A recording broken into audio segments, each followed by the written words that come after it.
time for the throw punch!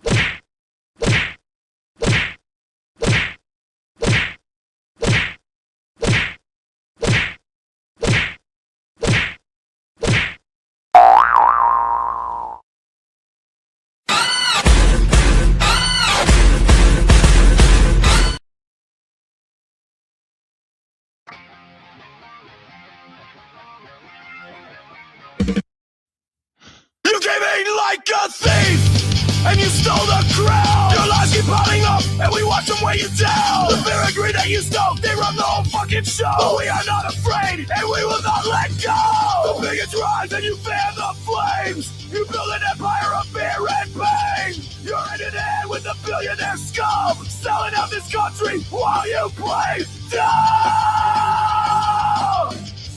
Burn it all down. Tear the walls apart!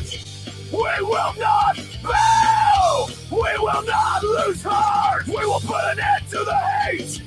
We will put an end to your lies! We will stand side by side! And we will rise!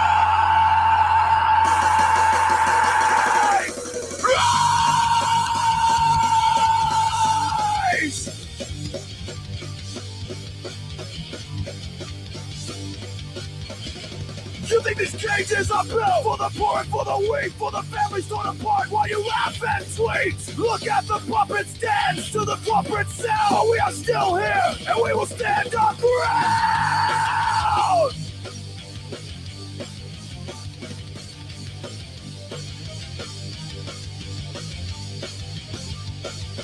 There is blood on your hands! We have seen the truth erased! You put the prophets first! Instead of the people you've displaced! History is watching, and it won't soon forget. It may not be you this time, but you could soon be next. Burn it all down, tear the walls apart. We will not bow, we will not lose heart. We will put an end to the hate. We will put an end to your lies. We will stand side by side, and we will rise!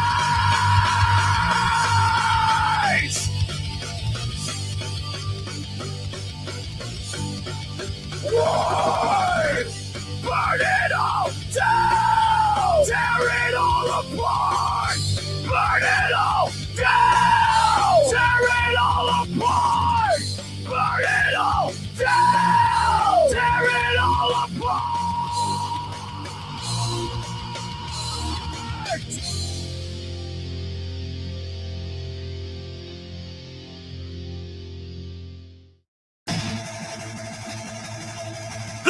Lies on the screen from the deadline machine!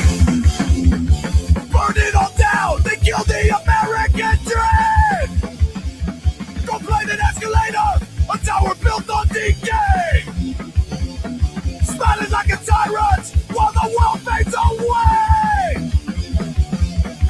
Fear and hate is the name of your game! Divide the people and shift all the blame! The truth is dead! You sold them for fame! History won't forget your name! Fake empire! Built on greed! Fascist clown! Watch it bleed! Break the chains! Fight the fire! Dethrone the king! Take it higher! Broken to cases! You've got blood on your hands! Worship the dollar while you ignore our demands! We storm the gates! Our rage is fueled by your lies! We will sit back and watch as your empire crumbles and dies! Fear and hate is the name of your game! Divide the people and shift all the blame! The truth is dead, you sold them for fame! History won't forget! Nay, nay! Fake empire! Built on greed! Fascist clown! Watch it bleed!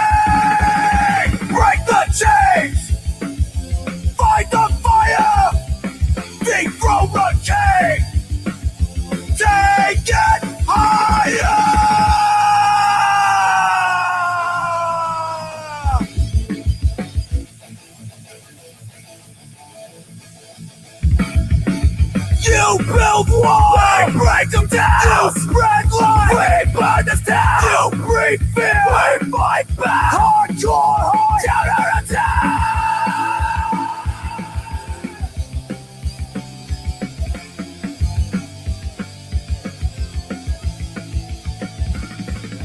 Fake empire going down. No more kings, burn the crown. Justice call, hear the sound. Rise up now and stand your ground.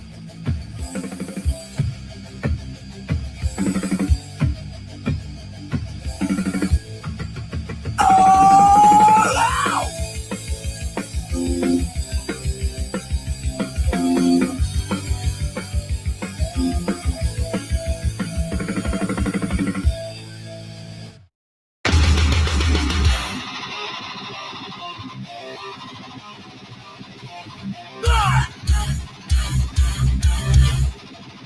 Promises break.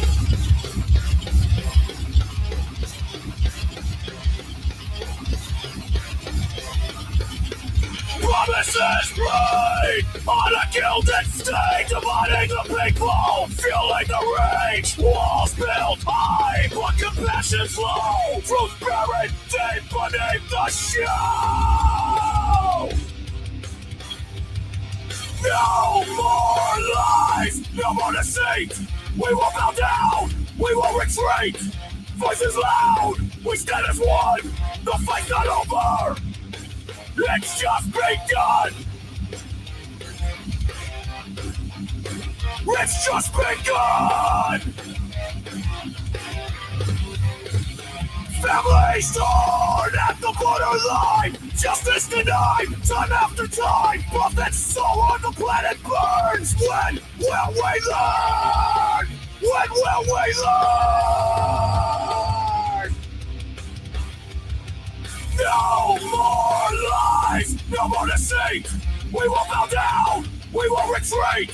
Voices loud, we stand as one. The fight's not over, it's just begun.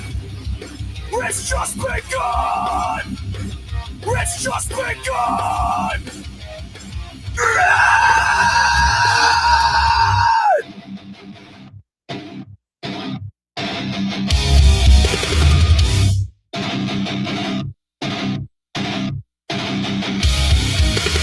Resist the power and break the chain.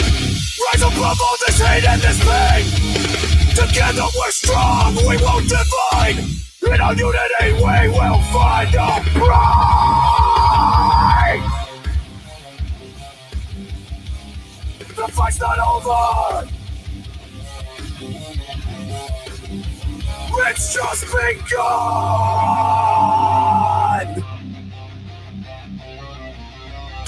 The fight's not over,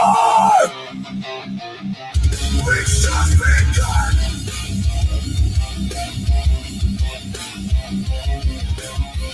The fight's not over, it's just begun.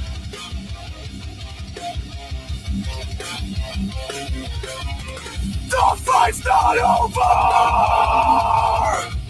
it's just begun.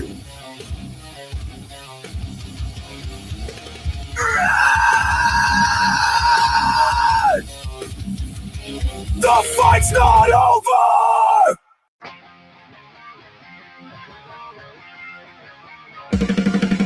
Whispers turn to battle cries. The truth is dead, been fed to lies. They sell us lies in the name of peace. What justice rots beneath the leash. They write the laws just to serve the few. We bleed beneath the red, white, and blue. But freedom's fire still burns inside, where truth and treason often collide. So raise your voice and raise your fist. We are the storm that they can't dismiss. No more kings and no more crowns. We are the ones who will burn it down. The tree of liberty must feed on the patriots who dare to bleed. The tyrants tremble when freedom rings. We are the roots and we will bring the thunder rolling through the land. With fire in our hearts and blood on our hands.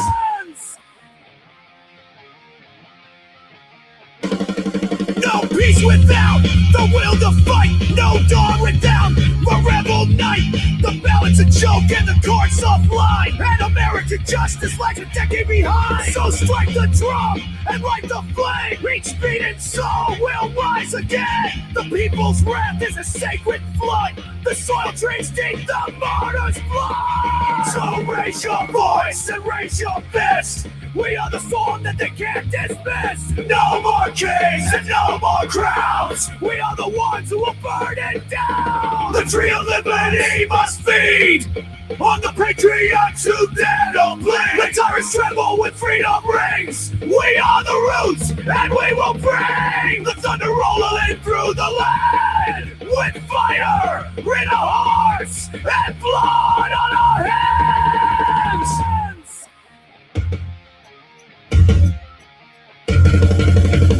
Not for glory, not for gold, but for the stories that were never told. For every voice that they tried to drown, we will plant the flag and hold our ground. So raise your voice and raise your fist.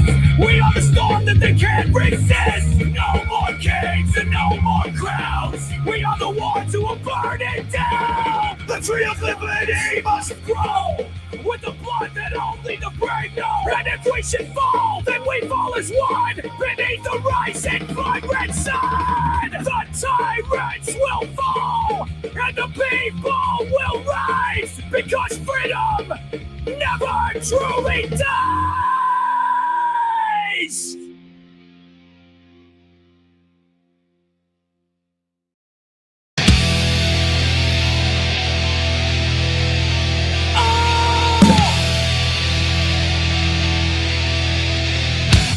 They build their towers in the sky, hoarding wealth while the workers die. Billionaires with blood-stained hands, trampling lives to expand their brand. They say they earned it, they say it's fair, but they only take while we despair. Their pockets are fat and their hearts are cold. Working ourselves to death makes them more bold. But now the time has come for the people to rise up. We will never bow, we will never kneel. We see our lives and we know the deal. You hoard the wealth, you crush the poor. We're coming for you, you capitalist whore. This land is your land, this land is my land. We will fight side by side and hand in hand. The system is rigged, it's all just a game. The rich pull the strings, the poor take the blame. Wealth hoarders live in mansions, the people live in chains. The billionaires don't care, they cash in on our pay. Luxury is a cage, they've been built on the backs of the common workers that they keep under attack. But we the people, we've had it rough. Their empire is fragile, we've had enough. And now the time has come for the people to rise up. We will never bow, we will never kneel. We see our lives, and we know the deal. You hoard the wealth, you crush the poor. We're coming for you, you only God's whore. This land is your land, this land is my land. We will fight side by side and hand in hand. No more silence, no more living in fear, no more being divided, no more broken man's tears. Don't try to keep us down. You are not our king. In every city and every town, let motherfucking freedom ring. Because the time has come for the people to rise up. We will never bow, we will never kneel. We see your lie and we know the deal. You hoard your wealth, you crush the poor. We're coming for you, you capitalist whore. This land is your land, this land is my land. We will fight side by side and hand in hand. It's better to die standing on your feet than living a lie down on your knees. It's better to die standing on your feet than living a lie down on your knees.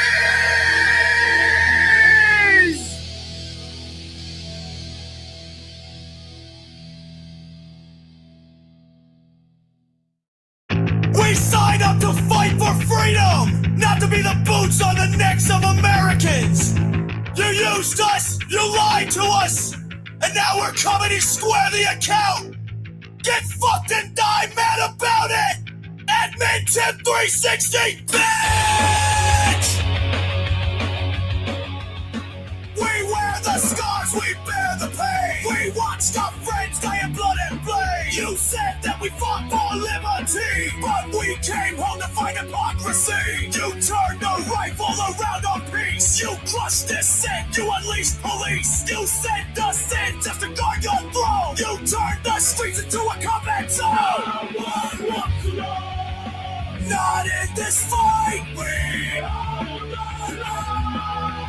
Whether it's day or night, no one wants to know. This ain't no game. There is only one true, we are the same.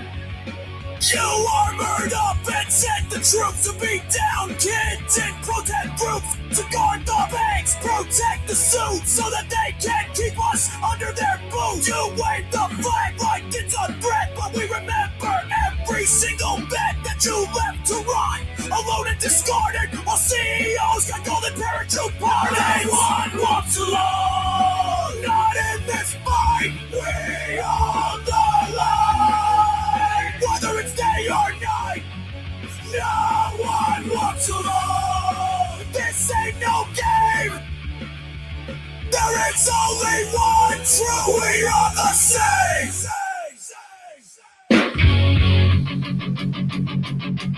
To every citizen still asleep, wake the fuck up!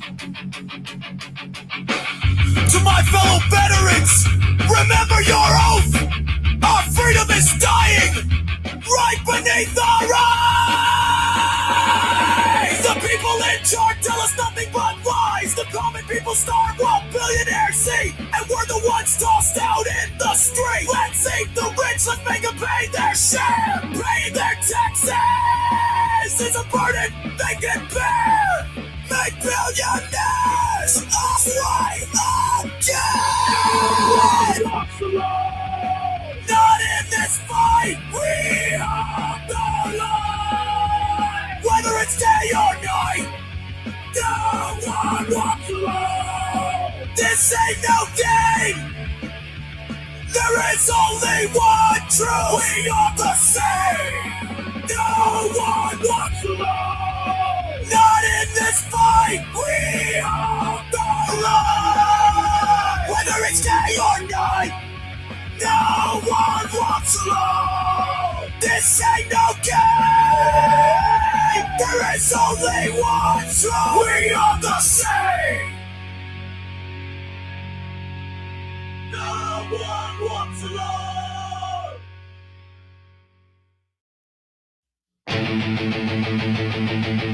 I got something for you. Hang on to your asses.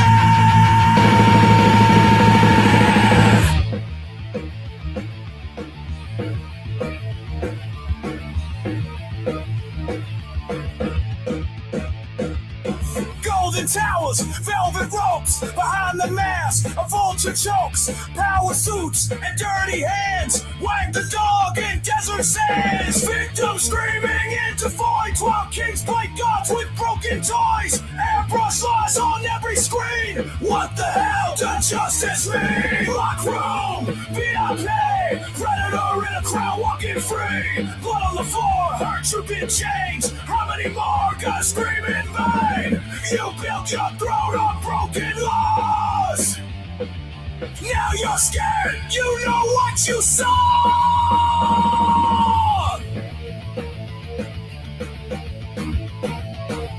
Silence bought with piles of cash. Erase the files, burn the trash. Martial law for damage control. Draft the bar to hide your soul. Wanna light the world on fire just to dodge the light trip wire. History is a loaded gun. Tick, tick, tick, you better run. Lock room, VIP, predator in a crowd walking free. Blood on the floor, hurt trooping chains. How many more gonna scream in vain? Your kingdom shakes with every name.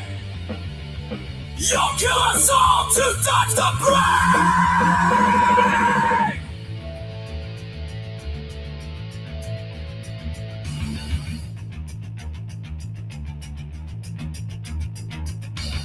this ain't conspiracy, it's confession. Hidden in plain sight, full suppression. You laugh while the system bleeds, but the streets remember what you need. Truth, there's a crime. You just spare the time. When the lights come my head, your ass is mine. Locked room, VIP.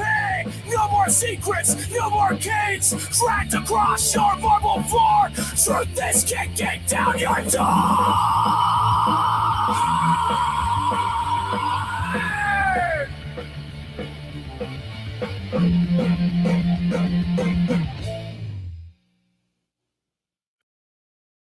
I said I'm young and believe the vow. Stars and stripes, I wear them now. Trained to fight and trained to lead. Wore the flag like it was all I need. I went to war, that was my goal. Buried brothers filling bullet holes. Did what I had to cause that was the cost. I came home proud but broken and lost. The other party used me and threw me away. Now I see through the games they play. They wrapped their lives in red, white, blue, but the blood on my hands was never for you. It was never for you. They said freedom, they said truth, but fed me hate since I was a youth. Republican dreams, conservative pride, just uniforms for the greed they hide. Where were they when the VA failed? When my friends came home and we all derailed? Where were they when we screamed in pain? Too busy chasing power and gain. All the party used me and threw me away. Now I see through the games they play. You bring support to wave your flags while you turn your backs on body bags. Don't turn your back on the fallen. You say that I betrayed you. I bled for this country. What did you ever do? You cheered for war. Then you ran from the wounded. I see who the traitors really are now! I gave my all, you gave me lies. Soldiers die while your empire thrives. Call me woke, call me lost. You never paid the fucking cost. And the party used me and threw me away. But I won't be silent one more day. I fight again, not for your pride, but for every soul you left behind. The party used me and threw me away. But I won't be silent one more day. Justice ain't red, justice ain't blue. It's the truth, and it's coming for you.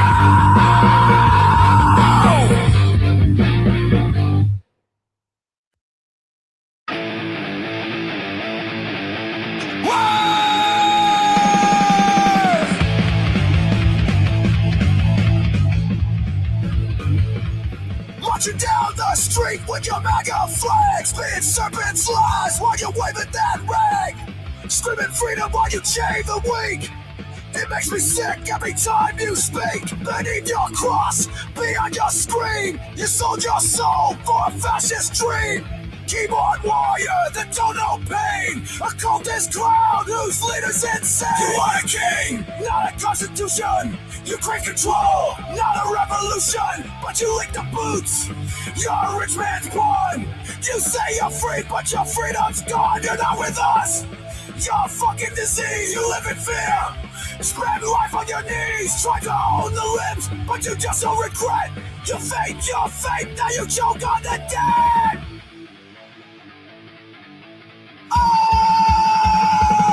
The party of law and order, but you storm the hill. You back the blue except when you're out to kill. You wave a gun in your neighbor's face. Fake ass patriot, you're a fucking disgrace. History watch while you took your stand. We saw what you did all across this land. American patriots don't kneel to a king. You're a fucking sin sucking that cinnamon ring. You are a king, not a constitution. You crave control, not a revolution, but you lick the boots. You're a rich man's pawn. You say you're free, but your freedom's gone. You're not with us. You're a fucking disease. You live in fear. Spend life on your knees, trying to hold the limbs, but you just don't regret. You faked your fate, now you choke on the dead.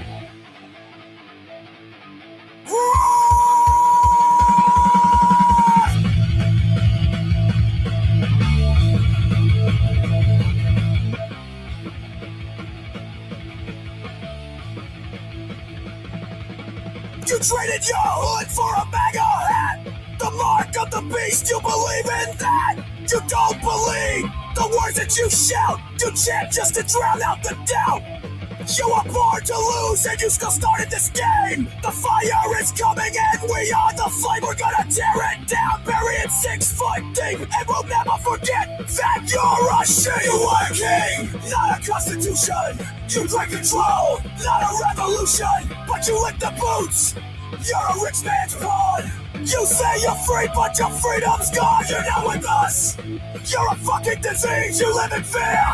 Spend life on your knees, trying to hold the limbs, but you just don't regret. You faked your fate, now you choke on the dead. 1, 2, 3, 4, 26, 47. 1, 2.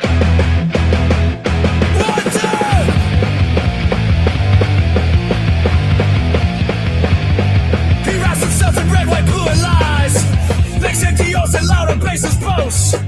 He stalks the fire, civil reason dies, and feeds the walls of mountain loyal hoes. He plays the strong and black as foreign ghosts. The sirens feast and tear freedom trust down.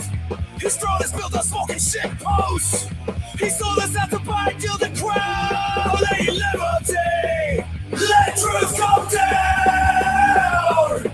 Expose the rapists who try to drag you down. Let history brand and not with any renown. He sold us out to buy a gilded crown.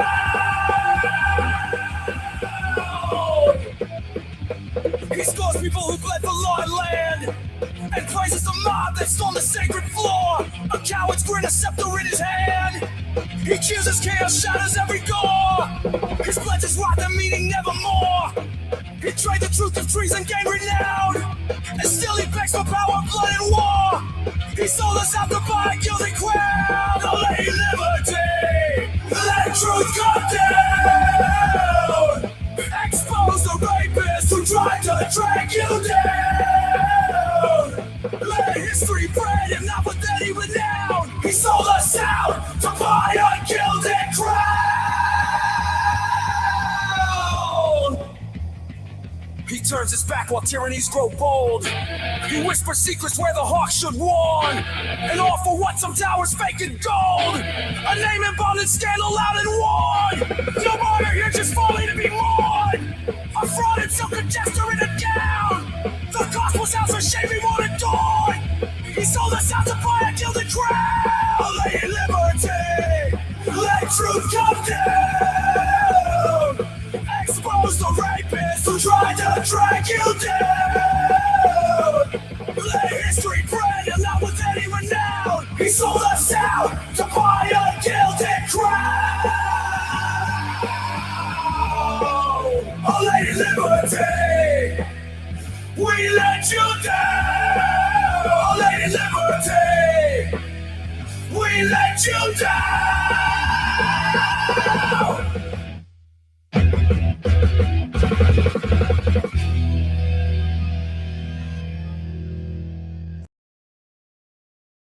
Now it's time for the throw punch!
Erik Terwey, ladies and gentlemen, and whatever is the gender neutral version of that. Our guest tonight, Oklahoma 2nd District, and a sweet salt and pepper beard. Erik, how the hell are you, sir? Uh-oh. Can't hear you. Yeah. All right. Look. The guest at least showed up tonight, so that's a plus. Okay, can you hear me now? Yes. Yeah. We do. Excellent. Thanks for the for recognizing my option here. I get a lot of shit for that, believe it or not.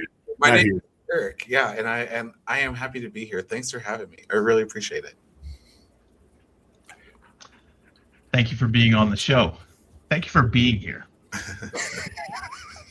I saw the last episode. I caught it, by the way. Yeah. Well, actually, I better show the fuck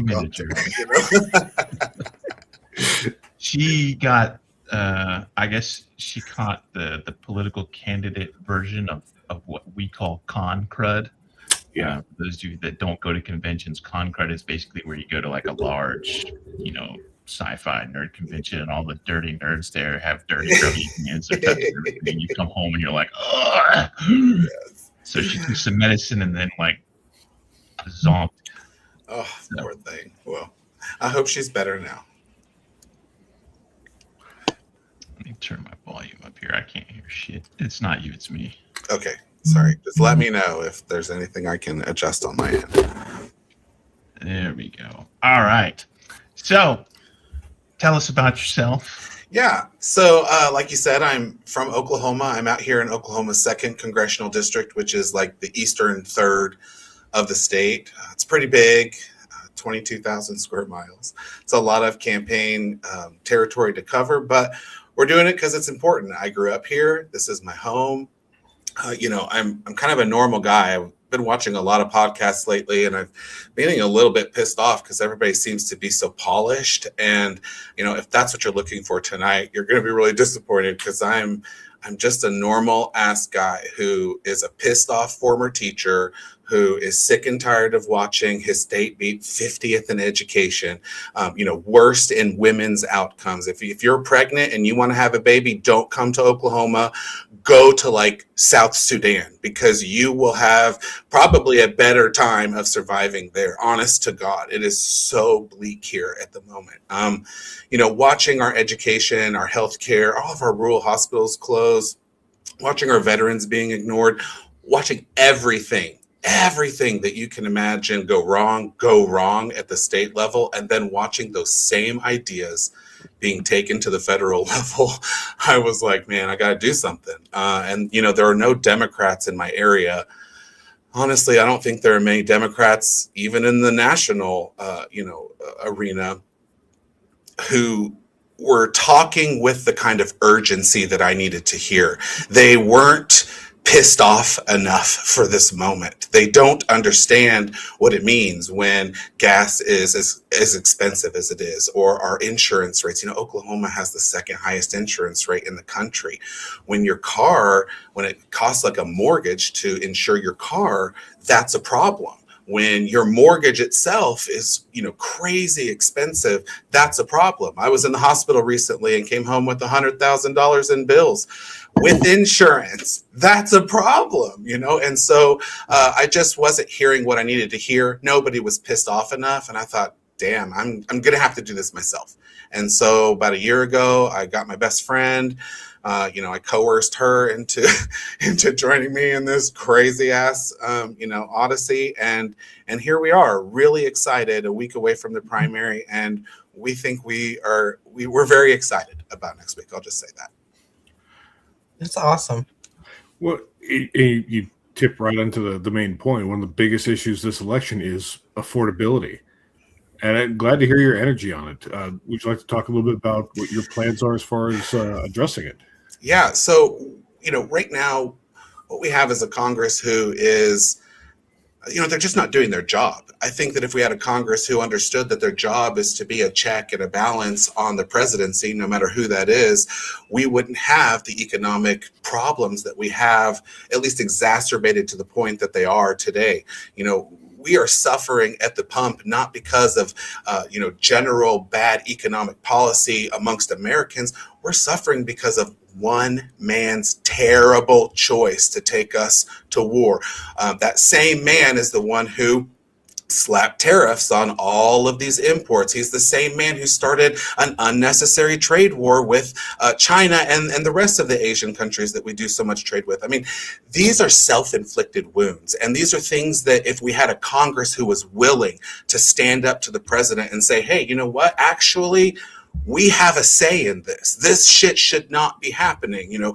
Let's roll back some of this stuff. I think we would see a lot of relief for most people. And so I would start there, with a Congress who understands they have a fucking job to do. They're paid $175,000 to do that. And I don't know where you guys live necessarily, but in Oklahoma, that's work every damn day of the year kind of money. And I expect them to be busting their asses to lower our prices. And instead, they've taken their thumbs and stuck them right up their asses, and they're doing nothing for us. And it has to stop. It just has to stop. And so to answer your question, I would start there. Are there more economic policies? Yeah, there's a great coalition I'm part of called American People's Coalition. It's a 16-point plan to revitalize our country, including our economy, and it puts workers at the center. We've had this capital-centered society for far too long. We have to remember that labor is the most important part of the equation. People matter more than corporations, and we have to get back to the fundamentals of that. And so that's part of that plan. There's another great plan at newconsensus.com. It's called Mission for America. It's a 21-point plan that helps move our economy in a 10-year plan from what we have today to, again, a worker-centered, green, manufacturing-centered economy again, because we've got to get back to producing stuff in this country again. And we can do that in a green economy. And a lot of people don't think we can, but that's a great Mission for America at newconsensus.com. Check that out. And listen, that's not light reading. Each one of those plans has like a 25-page PDF. I mean, this is dense shit. Progressives aren't just dreaming anymore. We have real plans. We have bills ready to enact on day one if we could just get into Congress. So, we have a lot of plans to reduce prices, to make life more affordable, to build more housing, to lower the price of, housing for everybody. That's just something that I think we have to start tackling at the national level. We've piecemealed this shit to death for a long time at the state level, and look at where we are. Look at where we are. We need some national, FDR style reforms again. That's what we need. I wanted to ask about your Medicare for All plan. Yeah, absolutely. Interesting to me because I work in healthcare, so that's my background. And I was reading about that, and I thought, wow, that's interesting, lowering the age. Yeah, so, I heard this talked about by Bernie Sanders once upon a time, and, just taking the Medicare eligibility age, there's an eligibility age for the people at the top, and there's actually, kids are covered at the bottom. And so here, at least here in Oklahoma, they are. And so what you'll do is you'll raise the age at the bottom and lower the age at the top. Every few years, it drops. And so what you're doing is just covering more and more people at the top and the bottom who are the most vulnerable. And then basically in a 10, 15-year period, what you've done is you've basically opened up Medicare for everybody.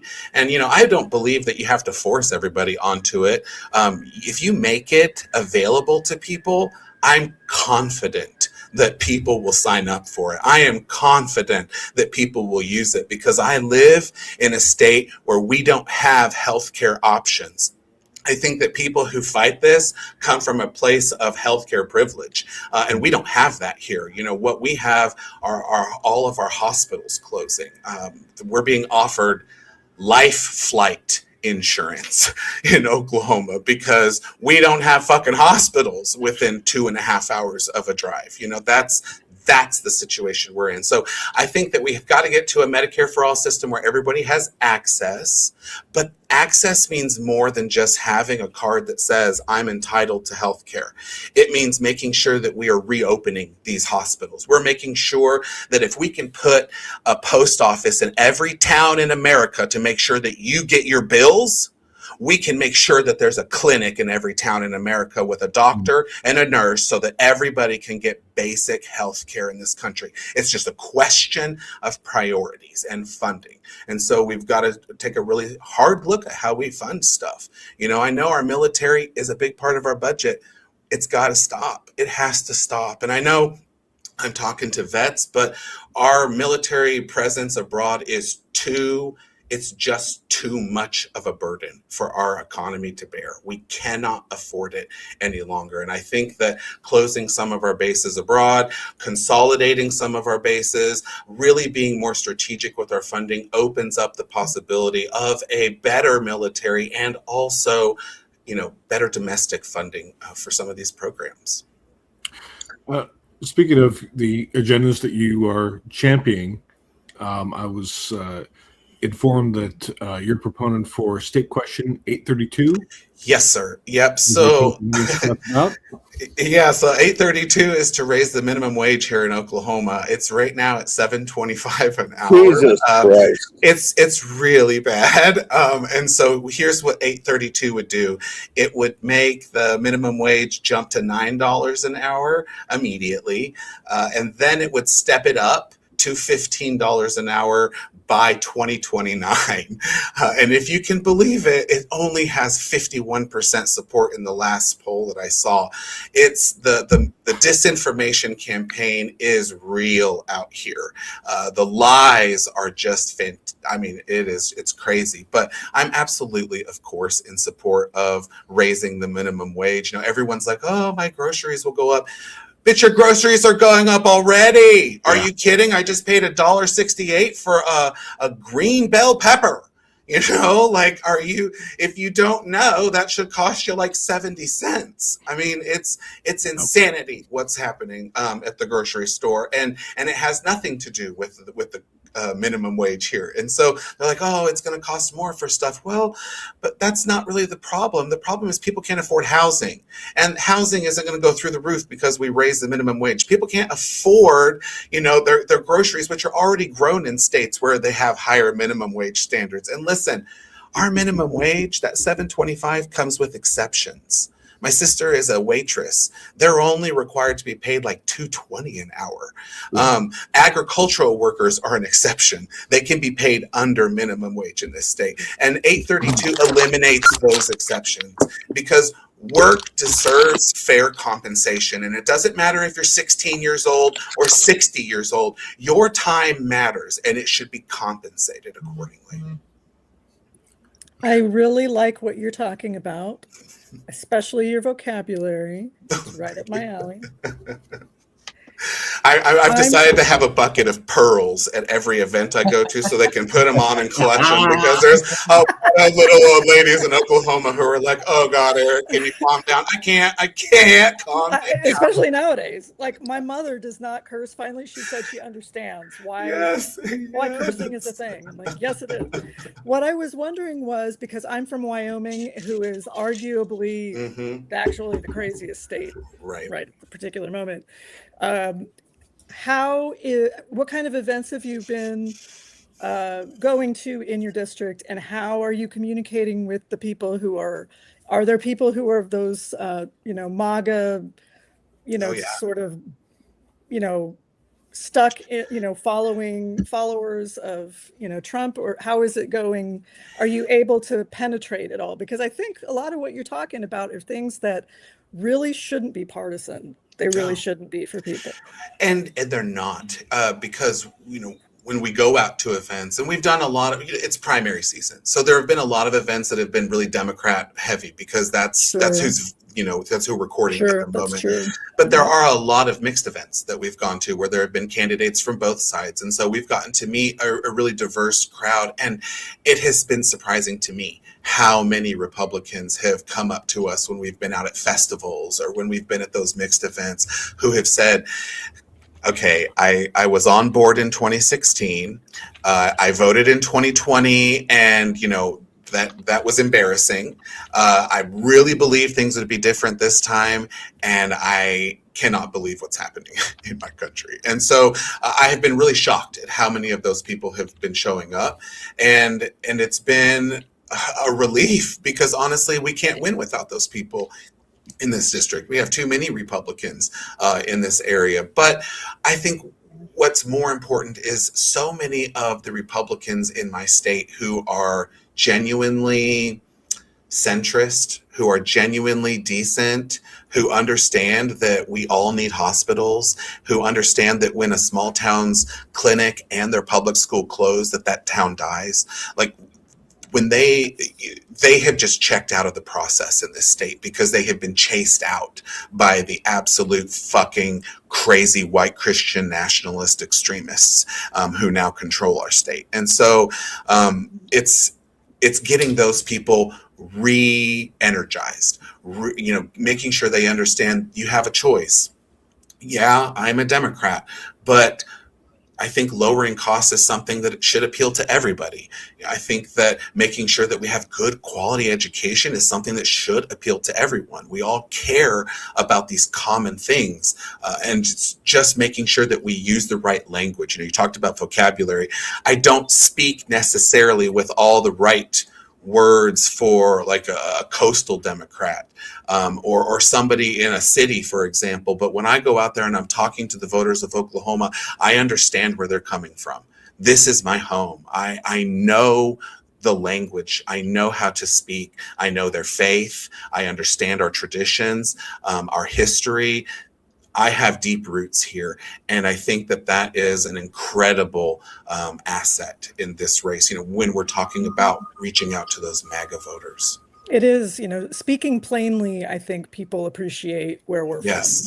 Yes. And I have a teacher background. I was a former teacher. I taught French in public schools. I was a union teacher.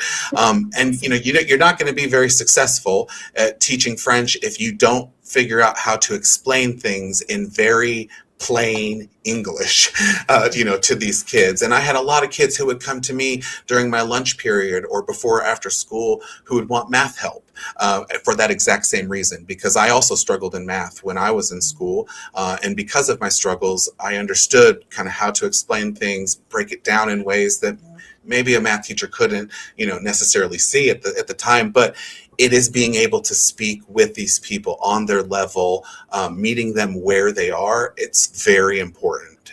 And we're trying our very best to do that.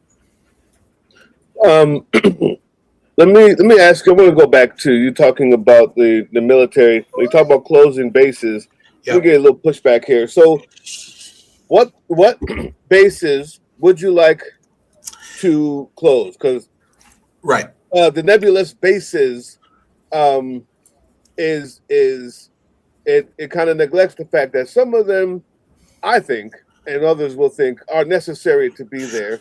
Right. And before you answer the idea of closing them, the response you may get back that I think should also be answered is our ability to force projection as a nation is many times what allows us or gives us, until we elected an orange buffoon and a clown to dance on our nation's goodwill that we've earned.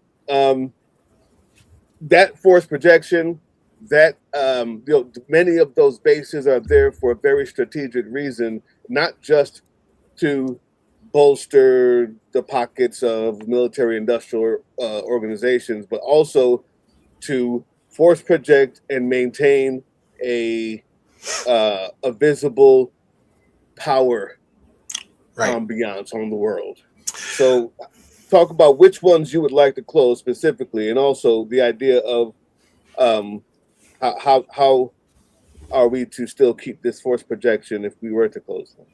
Well, I think that what's more important than just making sure that we have billions and billions and possibly trillions of dollars worth of munition and military equipment around the globe to force project our will on others is to perhaps go back to being a responsible player on the world's on Earth's, world scene, not being the bad guy, because right now we're a fucking bad guy on the international scene. We're not the good guys. We're not the guys that you want to call if you need problem solved. We're the ones who are going to extrajudicially kill your citizens. We're the ones who are going to kidnap your fucking president. We're the ones who are going to, bomb your country and murder school children. So, I really think that we need to get back to more of a diplomacy-centered international policy, less than this military one that we have. Now, when we talk about specific bases, do I have a specific list? No, I don't have one right here for me. What I talking about is consolidation too.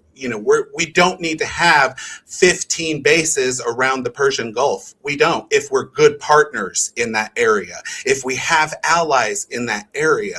We have to have all these bases because we act like dicks. We have to have these bases because we have bad allies.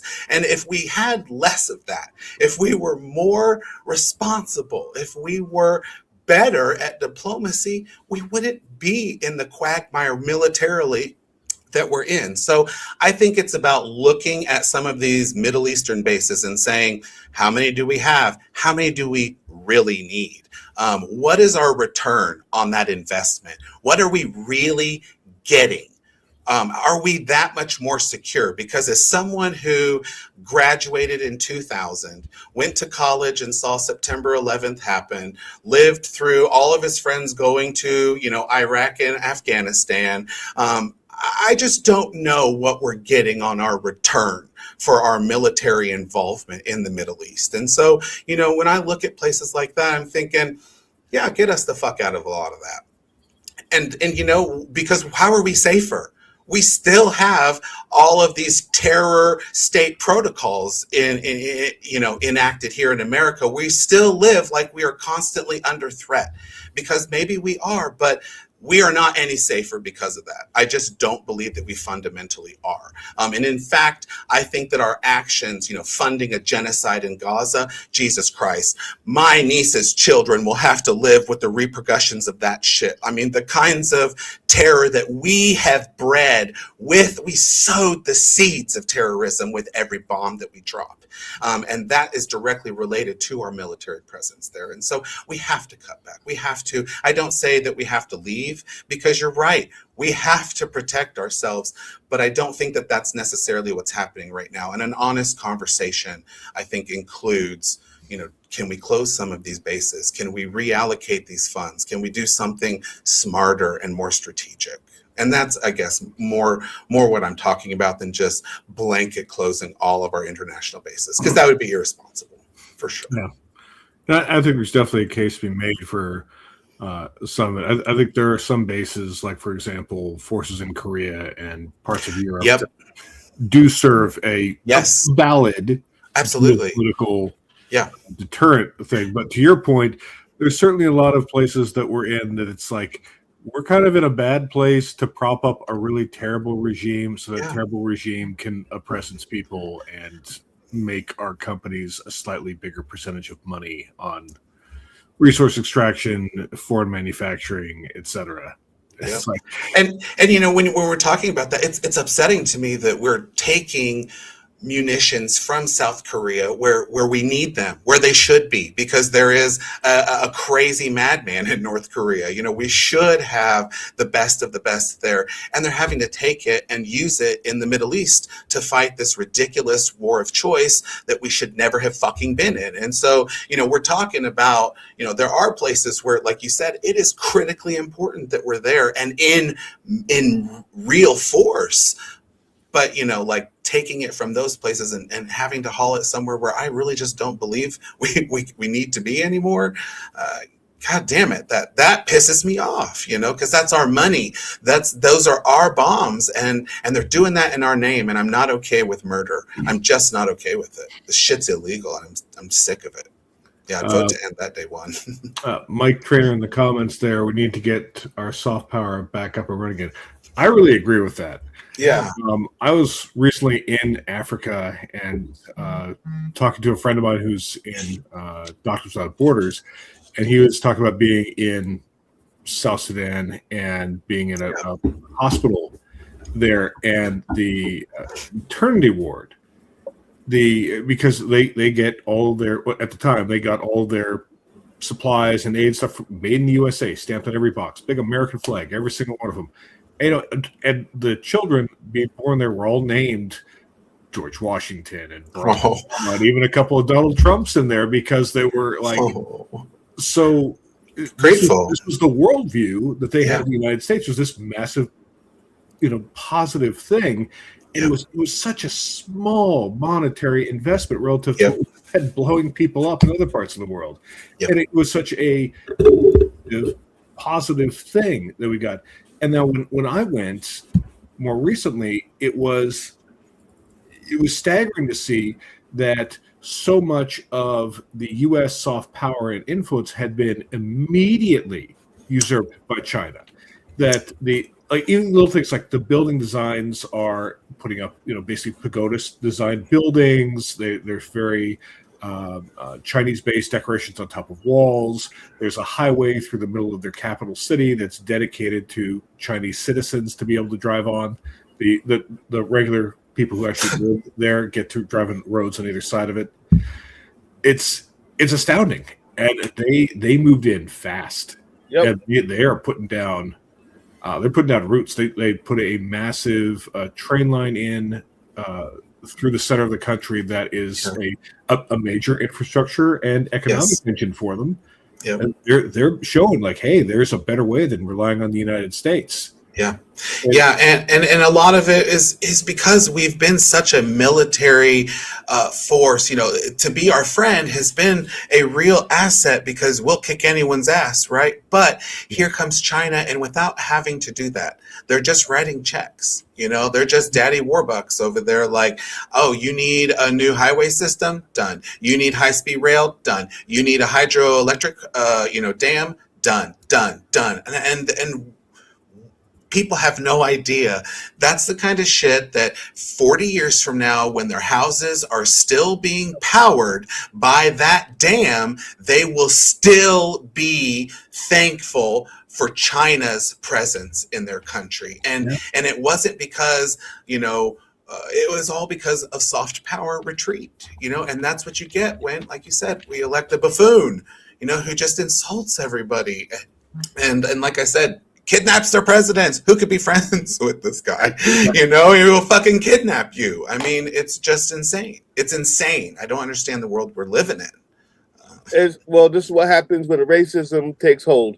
The idea that helping another person of color is a wasteful spending can't go far enough, right? And you bring in people like Stephen Miller and whatnot. Oh my God.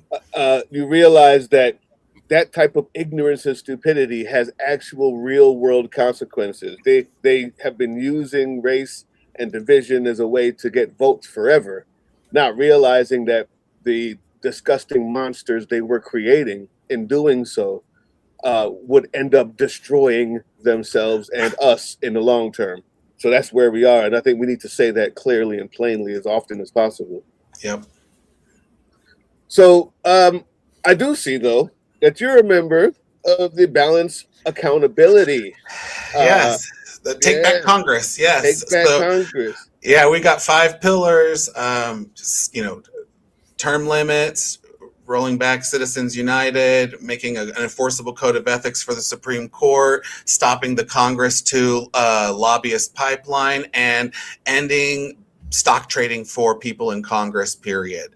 I'm super proud to be a part of that coalition of really incredible candidates. We're just really excited to get there and on day one introduce that legislation, all of it. So I'd like to ask one step further from the Code of Judicial Ethics is, what's your ideas on expanding the number of justices? Yeah, I really like this idea that I've heard of lately where every president gets to place like 2 of them, I think, during their 4-year period. And then there's a term limit so that they roll off every once in a while, so that there's always one rolling off and the president would nominate and then another one would roll off, but they still have a good period of time on the bench. I like that idea a lot. So keep it at the same number. Yeah, I don't introduce the limits and the so it keeps on moving around. I don't mind that, and I don't mind the increasing the number either. I'm open to us talking about how we can best reform the Supreme Court, because it has to be reformed. I think that's the thing we can all agree on. What we have now is not functioning the way that it should.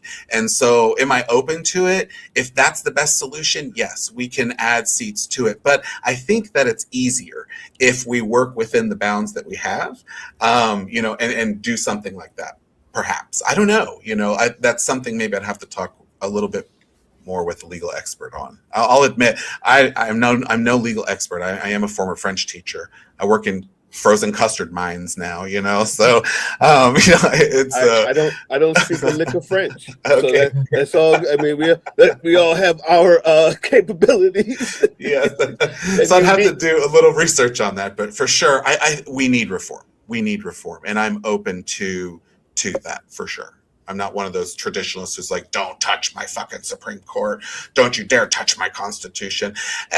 Excuse me. It was, it was actually supposed to be amended over and over and over and over and over again. And we're just the last few generations are just the laziest motherfucking Americans that have ever existed, because we haven't gotten off of our asses and done our jobs and amended this Constitution to be a modern, living, breathing document for the 21st century. We haven't done it in so long, and that's our responsibility. It's a duty.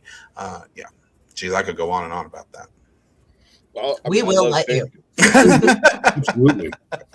Yeah, no, especially when we're talking about reforming the Supreme Court, where it's a little pet project we'd love to see happen. So it feels like it's cheating somehow, in a way that, like, this is we should be able to do it within the boundaries, but the point is that they haven't done it, right? So why should we?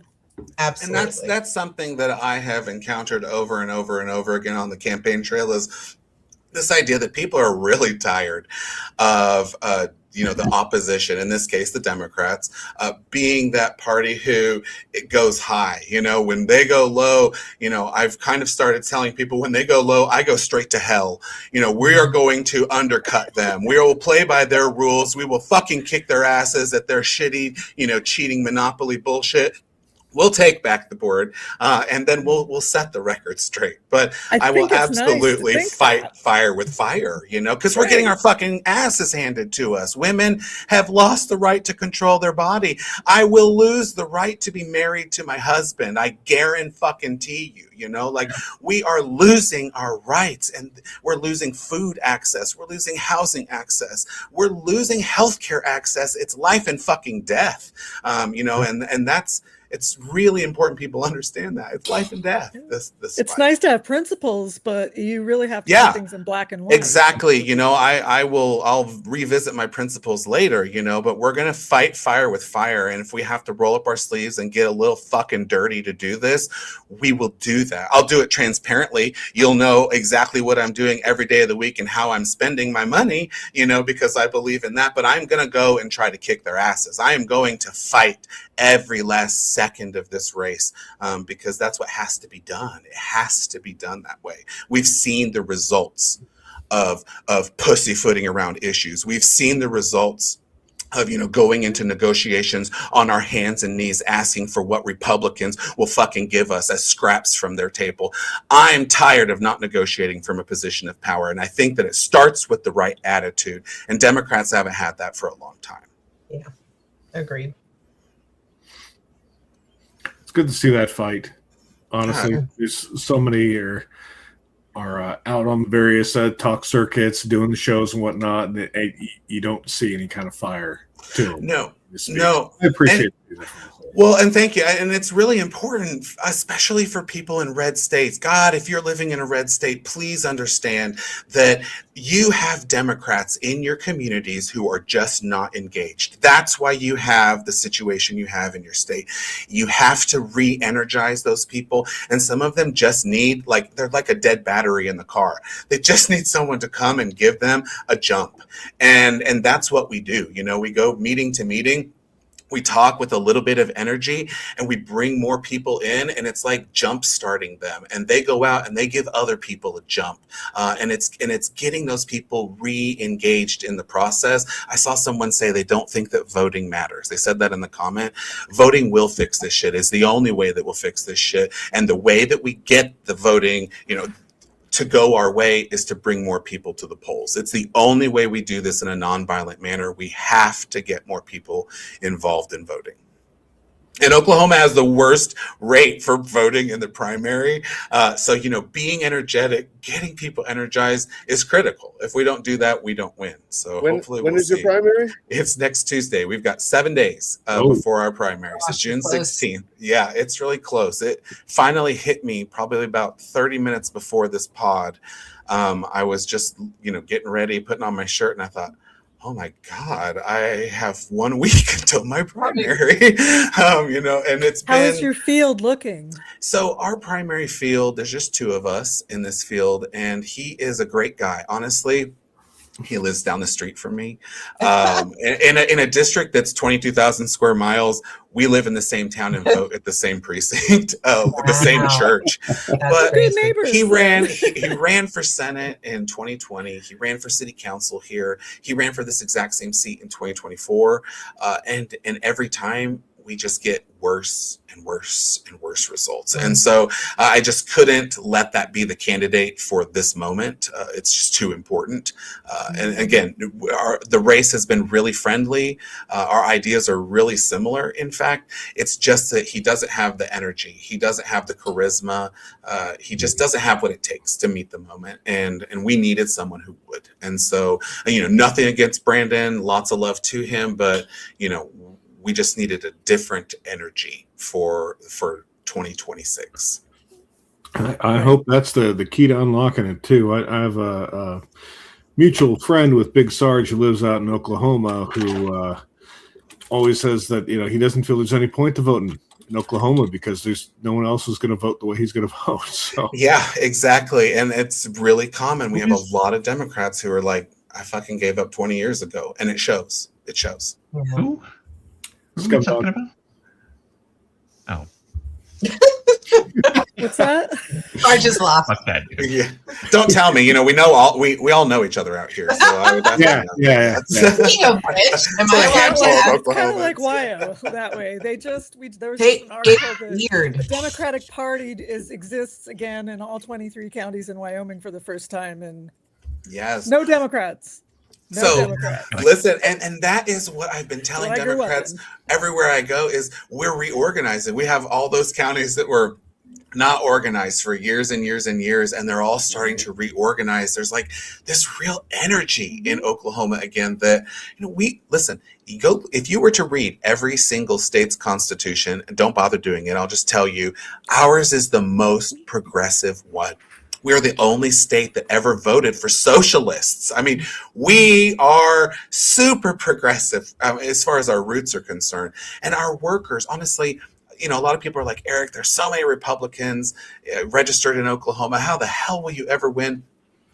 They're not real Republicans. You know, they may have changed their party, but a lot of them didn't change their values. They still love their neighbors. They still want their friends to have good jobs. They still want their communities to have good schools and a hospital. You know, they still care about the same things that we care about by and large. And they just went to the Republican Party because the Republican Party started speaking the language they understood. And the Democrats, you know, fucking Chuck Schumer decided that they would go after all the suburban voters and leave us to fucking die out here in middle America.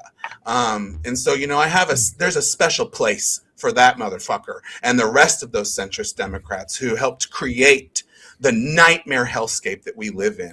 out here in Oklahoma today. There's a special fucking place for you, Chucky. They're still kind of at it too. Like you said, there's people, they don't seem to have that urgency about what needs to happen. And when you're doing, when you're in sort of the resistance circles, you know, in Signal and whatnot, that you hear what people are really saying, you know, progressives are saying, which is that there's a lot of people who are really angry. So to discount that is a fallacy. It is. And I go out and I tell people when they leave, I want you to leave here pissed. I really do. I want you to really, really be pissed. But we are going to focus, that anger, and we are going to organize like no one has ever fucking seen. We're going to take back this country, but we're going to do it with that anger. We are going to let it burn red fucking hot, because for a long time, we haven't been allowed to be in our feelings. As Democrats, we have to be polite. We have to be quiet. We have to be deferential. And I am fucking tired of it. That is something I'd like to put a stake in the heart of. That Democratic Party dies in 2026 when progressives take back Congress for our party and we elect new leadership. That's when that ends. Say stake. A stake in their hearts. Yes. So we have a question. We have a question from an audience viewer member. Yeah. Are you a fan of the Oklahoma musical? Yeah, of course. Better be. Listen, that song is our state song. Plus, I went to the university. Oh my God! Yes, I never even knew that. Yes, every we time all I think learn of it, it. I can launch into it, and I'll have it Yes. in my Oh head my for days. God! I went to the University of Oklahoma. Our marching band. I'm a huge college football fan. Our marching band plays that song probably 100 times during every game. I love that fucking musical. I love that fucking song. I love Oklahoma. I mean, I just love it. It's the best. It's the best musical ever. Besides maybe Cats. I also like Cats a lot. I got 3 special needs cats, but Oklahoma, that's probably number 1. So what do you think of your girls lighting fires out there like iHip News? Okay. Jen and Pumps are really firing people up too. I like that. Oh yes, no, I love that. And we try to get on those shows, but we're not big enough, for them to call us back. I love it, and there's just a lot of, listen, you see a lot of that coming out of Oklahoma because we're tired. We are so tired. And that Tea Party train came through here so early. And we really, we're kind of like the canary in the coal mine, except that we're barely alive and we're kind of like dragging ourselves out by one busted fucking wing. And we're like, don't do it, like at the national level, because we know 20 years of this is the end of democracy because it has ended prosperity in our state. It's unbelievable. If you don't believe me, please come visit. I'll show you closed schools. I will show you ghost towns. I will show you unclean Superfund sites. I will show you rivers literally running dirty with pig shit, chicken shit. I will show you, what happens when you have Republican supermajority rule for as long as we have. And that's the kind of balance we have to, restore in our federal government or else. It's really, really an or else moment. As of right now, there's 60 people watching, but by the time this goes out, it'll be a couple hundred and hopefully a couple thousand, since we have 100,000 followers. More importantly, I would bet that if everybody on here wrote in the same comment section under iHip News that there was somebody named Erik Terwey in Oklahoma who was a really good choice. I bet if 60 people wrote on the same day under a comment section or two that there was someone named Erik Terwey onto iHip News, and especially how they hate the cornflake Democrats, the milquetoast, the center, middle of the road Democrat, and they claim that they hate that so much and want to see a change. I bet if 60 people or 100 or I don't know, 1,000 people wrote in the comment section under iHip News on any comment section, maybe Erik Terwey, Terwey, maybe they may get a different look. And Erik, maybe you could tell your team to continue to contact them and ask them over the next few days. What do you think? I think I think gold star for you, maybe best hype man I've run across. That's incredible. I think that's a great idea. I would love that. If you guys could reach out to them, that would be great. And if you can't do that, or if you do that and they are not listening, just making sure that you're going to our social media, following us, reposting our stuff. We only have a week left. If you could go and repost some of our stuff between now and next Tuesday, that would be great. If you could do something every day, once a day, that would be best. That's what will get our name out there. That'll fuck with their algorithm. That'll put progressives in front of people's faces. And that's how people learn about us. That's how they know, hey, this guy exists. Holy shit, he's from Oklahoma. I want more of those moments. We get a lot of those moments, and I love it. I love those because, there's a lot of us out here. I'm not an anomaly. There's a lot of us out here.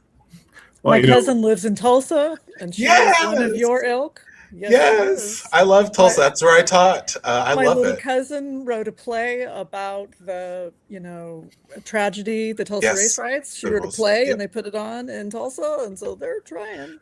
Yes, absolutely. I think they have a nice little community there. They do, and that's such a great little. It's Oklahoma's Congressional District 1, and it's basically just Tulsa County and a little bit of the surrounding area, but it's just Tulsa.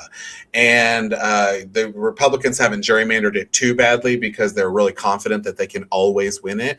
But we have a great candidate there this year. He's not as progressive as I am, but he is way better than the Mick candidate, Kevin Hearn, that they had before, who was Congress's richest member, by the way.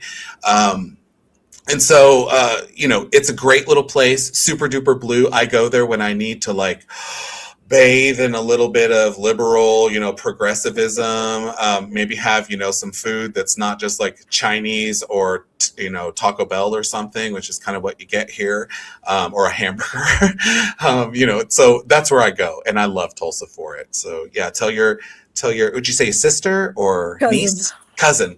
Yeah. Tell them to keep up the good work down there. Trust me.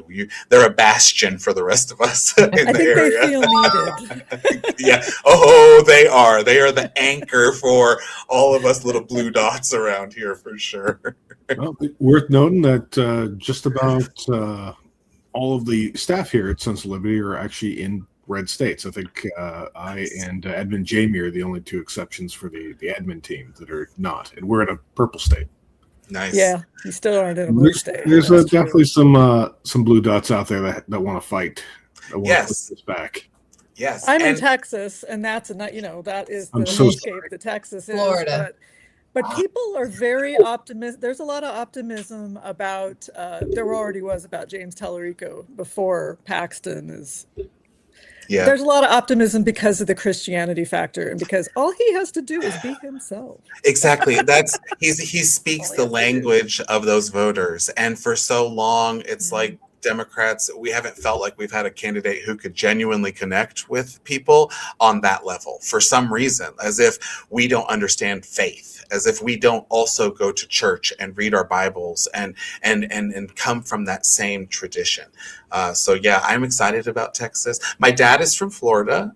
He lives there now. He's in Newport Richey, the Tampa area. Right up the street from you, right by USF. So nice. Oh my God. Listen, USF was on my short list of colleges. I went and toured there. My dad was like, come here, please live here, live in this condo I've got. And for some reason, I just could not tear myself away from Oklahoma. I just couldn't do it. I visited the campus there, and they play that song I like so well all the time. And so, I could not. Okie from Muskogee. Yeah, that's a good one too. That's a really good one. And if you like Reba McEntire, she's got a place here in Atoka. She's got her own restaurant. I drive by it all the time on my campaign trail, a few hours down the road. So a lot of really good music tradition. There's Bob Dylan has a museum just down the road. Woody Guthrie. We've actually got a road here where you can drive on the road. It's a bridge. It's an old piece of Route 66 in Tulsa, and you drive 35 miles an hour over it, and your wheels go over these little bumps, and it plays "This Land Is Your Land," and you can hear the vibration in your car of "This Land Is Your Land" as you drive over. So we have a really great like music tradition here. We like those little things that are sort of yeah. It makes it home. You know, you're like, hey, come drive on our noisy ass roads. You know, like it's worth the visit. I promise. There's one benefit, just this one time. Yeah. It's not just a pothole. It plays music. No, it plays the music. Yeah, exactly. No accident. Our potholes play different music. It's mostly just. Oh no, we have those kinds too. Trust me. Yeah, but in this one place, they're super nice. Yeah. I would just like to point out that Merle Haggard wrote that song. Oh, He was like deep in his, I don't want to look like a outlaw hippie kind of phase.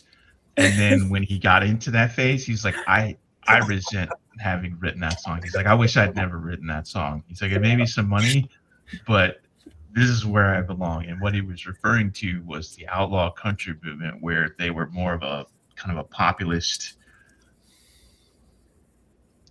what passes for the left in 1970s country music circles. The whole outlaw movement.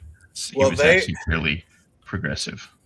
Well, they have latched onto that Okie from Muskogee thing. Go to Muskogee, and it's everywhere. You know, everywhere. So he could never go there. You know, like no. What else do they have? Yeah, Probably. data centers. Yeah, they have data centers going in everywhere, which I am super duper against. Because talk to us about what's going around you. Yeah. Because of course in Wyoming, at first they're opening them with wide open arms. Thank God you're here, and it's not what it's cracked up to be. Exactly. And that's another one of those issues where we have unlikely allies across the aisle. You wouldn't expect progressives to have so much Republican support. And yet when we talk about this issue, they're like, this is my number one issue. It's just down the road from me. It will ruin everything. And they're absolutely against it. I mean, 100% so against these data centers. And I don't know about in Wyoming, but here, city councils are entering into non-disclosure agreements, NDAs, to conceal the details of these data centers, to hide their culpability. And these things won't be seen for, 10, 20 years. And yet these data centers are going in people's neighborhoods. They're promising jobs. They get them in the short term when they're building the facility, but then those jobs are gone. There's 10 people to maintain this massive, giant, hulking building. And we know that in places where the first data centers were built, and they no longer use them because they're obsolete, now these communities face these giant, massive abandoned buildings because they're good for nothing else. And so, we have an administration right now who says you're not allowed to regulate. Don't touch, the AI industry. Don't regulate any of this stuff. And I think that's really irresponsible. Every industry deserves regulation because it protects people. I mean, that's what regulation does at its very most fundamental level. It protects workers. It protects citizens outside of those facilities. It protects consumers. So regulation is important, and they deserve to be regulated like every other industry. You shouldn't be polluting our water. You can't pollute our air. You can't poison our soil. And if these are if these are things you can't abide by, then you're going to have to go somewhere else or just not do business. But those are the realities that should be facing data centers, and instead they're getting sweetheart deals, they're getting tax incentives, they're getting kickbacks, they're getting NDAs, they're getting all the political cover that they could ever want. And I just don't think that this is right. And that's something that Democrats, independents, and Republicans, at least in my neck of the woods, really agree on. That this is bullshit and has to stop. Issue. No. Driving up the cost of your utilities and using up all your water. Oh, but they're going to pay for it. But that's not what it does. Don't you remember that thing about, supply and demand? All they're trying to do in Wyoming and Cheyenne was establish a moratorium, like say, okay, Yes, no, let's not just for a year. pause. Let's stop and talk about this. Yes, exactly. Do. Yeah, and they'll push back on that. You know, all of a sudden there's a bunch of stuff that's sprung up already. Yep, absolutely. And I don't think that that's unreasonable. These are our resources, and I think that people forget. Sometimes they hear like, oh, well, they're pushing back, and like corporations have a right to push back against the will of the people. Are you fucking kidding me? Like, we have to wake up from this capitalist fever dream that we're all participating in, and we have to remember, if we say no, then it doesn't fucking happen. And it doesn't matter if it's good for your business or it's best for your bottom line or your shareholders will benefit. Fuck that all. Fuck all of that. Because if the kids can't breathe in my neighborhood, I don't give a shit if their dad has a super filthy, corrosive job that he's going to go work at and get cancer, that we'll end up taking care of anyway. And we're going to also supplement them with food stamps because I know you're not going to fucking pay them a living wage. So what the fuck, like, we have to get out of that fever dream. We have to understand we've got to start putting workers at the middle. And that includes not just, in the working setting, but also like, we go home. Workers go home to their communities. And we have to remember they're human beings. And they don't want to live, with rivers with pig shit. They don't want to live with data centers polluting their air. They don't want to live in that. Who can live in that? It's unfair to ask them. It's not right. And we deserve people who will fight for that. Why the fuck aren't people already doing that, So somebody wrote in the comment section here a question, said, how do they treat the homeless in Oklahoma? And before you answer that, I was already thinking on a whole different thing. You're part of the American People's Compact, and their point, they got 16 of them. The 16th point is addressing the addiction crisis. Yeah. I thought maybe we could handle both in the same question. Not that all homeless people are addicted, but addiction does prevail in that dynamic. It does. And that's a great question. So in Oklahoma, many of the only services that are available to people, and I'm sorry if you can hear my cat crying in the background. He has dementia and he's not going to stop no matter what. So the only services available to these people are from religious, homeless centers or religious services. And so a lot of times to gain access, to get a bed, to have food, you're going to have to, be clean.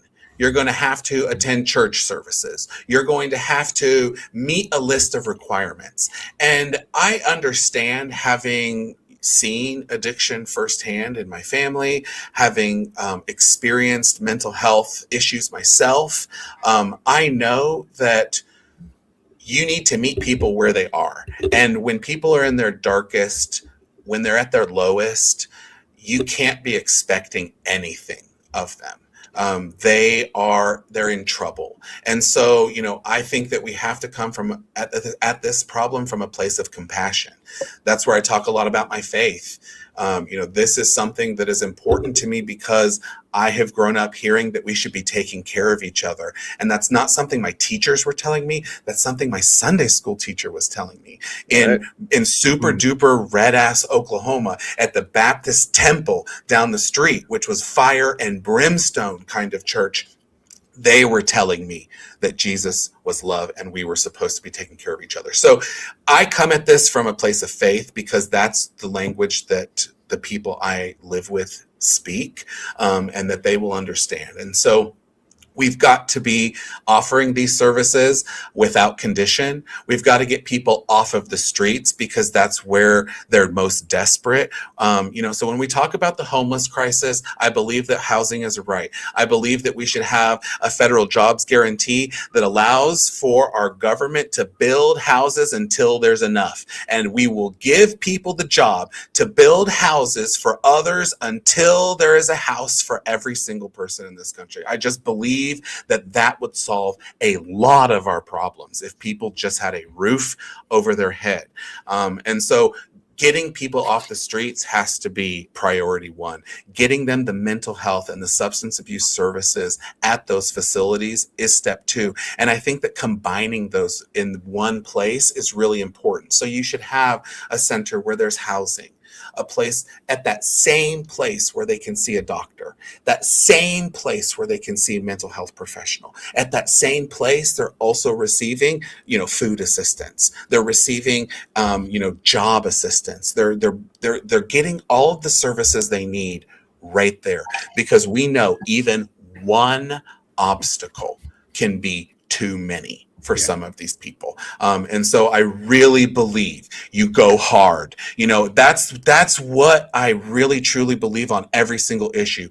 You have to go fucking hard. You go as hard as you can, because when you start a negotiation by handing Republicans what you think they will tolerate, you never ever get what people actually deserve in this country. And so you go hard, you come at it from the hardest. And then if you have to back a little bit, back down a little, you do that, but you don't start from the middle. I won't ever start from the middle. You start from the place of power.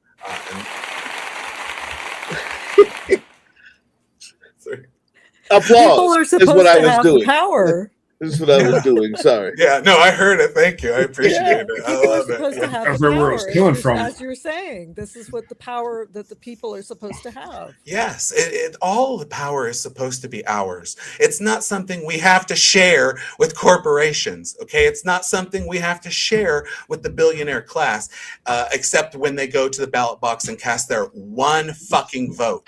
Elon Musk should be absolutely negated by my vote. That's how this should work. And so when we remember that, when we get back to legislating that kind of reality again, I think that we're going to see a lot better results. That's why they want corporations to vote. Oh, Jesus Christ. Very bad. It was an insane decision out of Delaware. I know. How does that work? What does that mean? Corporations can vote. Like, how do you? It was an extension of the Citizens United. Well, no, I remember what happened. I'm saying, but how? How does that logistically work? Right. Like, who is the actual who represents person? the corporation to go down to the vote? Like every one of their places, every one of their open. From the decision, it sounded like the board of directors would cast a vote, absentee ballot, for within Delaware state elections. Oh my God. And of course, Delaware being the home to a billion corporations that massively swings their elections like to. I think Sioux Falls in South Dakota is like that too, where there's a whole bunch of financial stuff that sets up shop there. But it doesn't make any fucking sense. No. And, that's another one of these, we've got to have a federal fix for this. It's got to be a federal law that says, oh, Delaware, you don't get to act like fucking idiots. Oh, Sioux Falls or wherever the hell, you can't fucking do that either. We have to make this a law that says corporations aren't people. They also don't have a voice. They don't. Money isn't speech. The only thing that can have a speech is a human being, and we all just get the one fucking mouth that we were born with. So, and that's it. That's where your speech stops. It's not money. It's not your business interests. It's you. It's you speaking your mind. I think that's what our founders intended. Isn't that the weird thing about it? Did our founding fathers think that they foresee that somehow corporations would have a vote, that they would be a person treated that way? Did they foresee that? They'll actually try to push to you that the proponents of this will actually push to you that this is more like the founding fathers wanted, because it's property owners. Right. Yeah. And what we want to get back to. Well, male property owners having all the say in politics. Let's start counting jelly beans. Let's put out the container of jelly beans to count, and just let us count them, and we'll see if they can get a vote. That's all. That's where we are. I just like the idea that the bill is just called Delaware is not allowed to do fucking stupid things anymore. Let's do it. But then you'd have to make one for Florida, then Tennessee. Sorry, Drew. Let's just say, idiots aren't allowed to do fucking shit anymore. Like that's sorry, Jen. Can we just have an up-down vote on idiocy? Yeah, exactly. It's my time to leave. I usually have to leave a little bit early, but I wanted to say thank you so much for being here, my friend. And this was an awesome conversation. I hope that I'm gonna try to get you on a few other platforms before next week, because I want to definitely get your way of thinking, your word, and your campaign out there, man. I appreciate it. I appreciate that, and thanks for the tough questions. I think that's how I sharpen my knife. So I really appreciate it. Thank you so much. I got a few more for you. Good. Have a good one. You too. Have a good one. All right. And then he froze. There we go. Okay. Hey, he made it through. Credit where credit's due. He made it through the whole show without losing power or having his rig blow up or something. So, oh my god, I appreciate him. Yeah, I'm just really proud that there are people that are doing what you're doing, especially in a red state where it's hard and you know what you're up against, and it's a challenge. These people are your neighbors, but I know how hard that can be when your neighbors are just like, "What the fuck are you doing?" Yes, and it is true. We have an uphill battle. I think that in most cycles, it might be just so impossible that you really would ask, why the hell are you even doing this? This is the fourth reddest congressional district historically. So are we up against it? For sure. But this isn't a normal cycle. And we have watched Democrats overperform since Donald Trump took office in ways that we have not witnessed in my lifetime. I'm 45 years old, and I have not seen Democrats overperform time and time and time and time again in a year-long cycle to the tune of 15 and 20 and 30 points. I mean, that's incredible. And when you're in a district that's, an R plus 20 something, that means something. That matters, because suddenly your district, which was so far out of reach, other people in similar districts and similar situations, they had success, and they were doing it when the entire country was watching. They were doing it in special elections when it wasn't happening all at once across the country. We're running in a primary, to be the candidate, but in November, everybody will show up to vote on the 3rd. Everybody will be there, and no one in the Republican establishment will be watching Oklahoma, and we are going to fucking take it away from them. And that, I think, is what's really promising about this election cycle, is there are going to be some of these districts that nobody saw coming, and they are going to provide that extra lift that we absolutely have to have when we go to override the vetoes of a demented and dying president. Mm-hmm. Absolutely.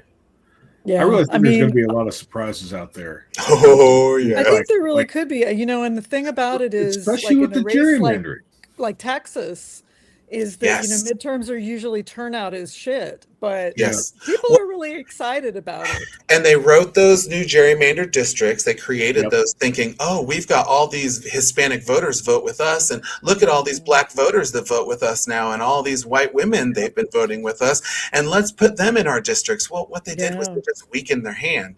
And Democrats are going to show up. And we're going to take away some of those districts that they thought that they were going to steal. They're not going to steal them. With mine. I honestly do. I hope so. I'm in the district where the anti-Semitic woman showed up and was getting funded by the Republicans. Actually, was getting funded. That, that's our district. So I think people are kind of more aware. The one who wants to turn the detention centers into new camps for Zionists? Is that the one? About how her crazy. Maybe her opponent, because he was a sheriff's deputy, should be arrested. Yes. In the camp, and we're like, okay. She said that on public radio. An interview show on Texas Public Radio. There are good ideas out there, and then there are just some people who are unhinged. I like to really ride the line. That was a safe audience. Yeah, I don't know what the hell. I don't know what. Thinking. I'd like to believe that there shouldn't be a safe audience for like extermination camps for anybody. So when you're reading it and thinking, but did you unfortunately, this was going to go?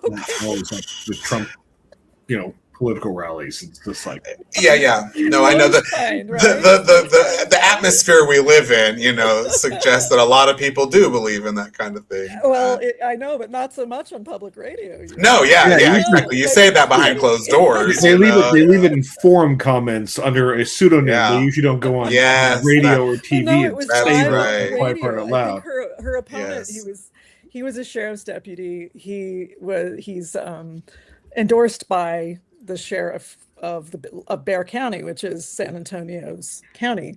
So, he's kind of in a position of being moderate, which is probably good, for this area. But it is a new district because it used to be, at least I was never in Chip Roy's, but I was in Henry Cuellar's, and Cuellar votes with the Republicans all the time. And then I get these emails about how great he is, like these things.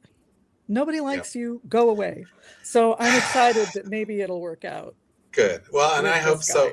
I'm hoping for not just Democrats, but I'm hoping for progressives. I want to see real working class champions who are ready to do some real work. I don't want to see corporate teat suckers. And that's what centrist Democrats are. They're taking, AIPAC money, get them the fuck out of my party. If they're taking corporate donations, get them the fuck out of my party. I don't need those people representing us, because raise your hand if you own Omega Corporation. They're not representative of average Americans. They need to get back to work to gain back the people that the Democrats have lost alike. Yes. What you spoke about earlier, that they kind of started trying to listen. I'm that educated white suburban woman who's the problem, I guess. But you got to start thinking about who are traditionally the constituents that should, common sense, be the Democrats, which is the union votes. And if you're losing that, then you really screwed up. And that's when we lost Oklahoma. We lost Oklahoma when we lost the right to work vote back in the early 2000s. That's when Democrats really lost their control on Oklahoma, because we had the governorship, we had the legislature up until that point, and then Republicans took it because our voters left in droves. All of those union workers were losing their protections, and they were so pissed. They're still pissed to this day. And so, we are trying. We're trying to use that language of, making sure they understand this is a tabletop issue campaign. We're not out here in Oklahoma talking about trans issues. Do I care about those? Absolutely. I'm a gay man. That stuff matters to me. And when I vote, I'm going to show up for my community. If people ask me, I will answer that question. But is it the front fucking page on my website? No, because the people in this area have been conditioned to believe that issues like that, are the reason why they have the disadvantages that they have. And so we've got to do a little bit of re-education. We have to get out there and tell people the truth about what's happening. Get them the real information and the real story. And that comes by talking about those union issues, paying your bills. Our electricity has gone up 33% while the rest of the country has seen half of that increase. Why the fuck is that happening to us? We should be talking more about that stuff, because that's stuff that everybody cares about. Right. And that's the stuff that will get those. When I say, hey, our neighbors changed their voter registration, they didn't change their values. Those are still our Democratic voters from 25 years ago. We just have to figure out how to communicate that this is the party that stands for what they actually need at the end of the day. And that getting that tantrum, they've tantrum voted for the last 20 years. I get it. You were pissed off. We have all suffered because of it. Now come back. Let's talk about how we can fix this together, because what we've got right now isn't working. You know that. North of the border, I'm sure we're a laughingstock to you in Texas. We normally were anyway, but how could we not be with everything that we have going wrong up here? We're the worst neighbor. It's the same stuff. The argument that that's the argument that the Republicans in Texas are making, is like, we're going to do this and we're stopping woke and we're stopping Sharia law and these ridiculous things. You want to be Oklahoma? Listen, you've been in charge all this time. So that, what do you mean? I'm not kidding. You need to go to your Democratic. You should go to your Democratic Party right now, and you need to go and tell them it should be a "You want to be Oklahoma" campaign against every one of those MAGA, Republicans, because that's what you're gonna get. Well, I work in higher education, and they have been doing the most awful stuff at the university in Wyoming, which is my alma mater. I've literally told people at work, like, well, I'm from Wyoming, and they go, oh no, I'm so sorry. And all you got to do is see like the people that are the craziest on the map right now. Yeah. It's lockstep in line. Our Freedom Caucus is so out of control. That is why the Democrats are starting to form in all the counties again. Well, and that is because that even has gone over the line for some people. Well, and my opponent in the general election will be Josh Burkeen, who is the incumbent, and he's a Freedom Caucus member. He's a white Christian nationalist. This district was Markwayne Mullins before Josh Burkeen replaced him because because Markwayne Mullin went to be our senator. Then Burkeen took his seat. So they're friends. They are cut from the same cloth. They all are here. And it's a disaster. I mean, those people are an absolute, and here's the thing. Our representative will tell us, well, I'm going to go to Washington and I'm going to vote against all these programs like Medicaid and SNAP and education. And I mean, he's pretty honest about it, at least, but he'll tell us it's because he wants to balance the budget. It's because our deficit is out of control and we can't afford to live like that's this. That's a load of shit. And I know that's a load of shit. Well, it is a load of shit when you vote on your principles one day and then you're hauled into Daddy's Oval Office and then you come out and suddenly you're voting for $3.5 trillion added to our deficit. Yeah, because Republicans like to spend money if it's something they want. Exactly. I'm sorry about my camera. One iota. None of them are not at all conservatives anymore. Not a single one. I too like to spend money. Exactly, so he'll go to Washington and he'll vote to cut all of our programs, all of the social security and safety nets that we need in this state. He votes to cut all of that in Oklahoma. Oh my God, we need it more than almost anybody. And so he'll cut that, but at the same time, he's voting for a bill that not only cuts that, but adds to our deficit. So it's like, motherfucker, you didn't accomplish what you told us you were going to do. And while you were doing it, you just fucking stuck a knife in our side. And they still like it. Yeah, and they'll still get voted in. Yeah, give me more.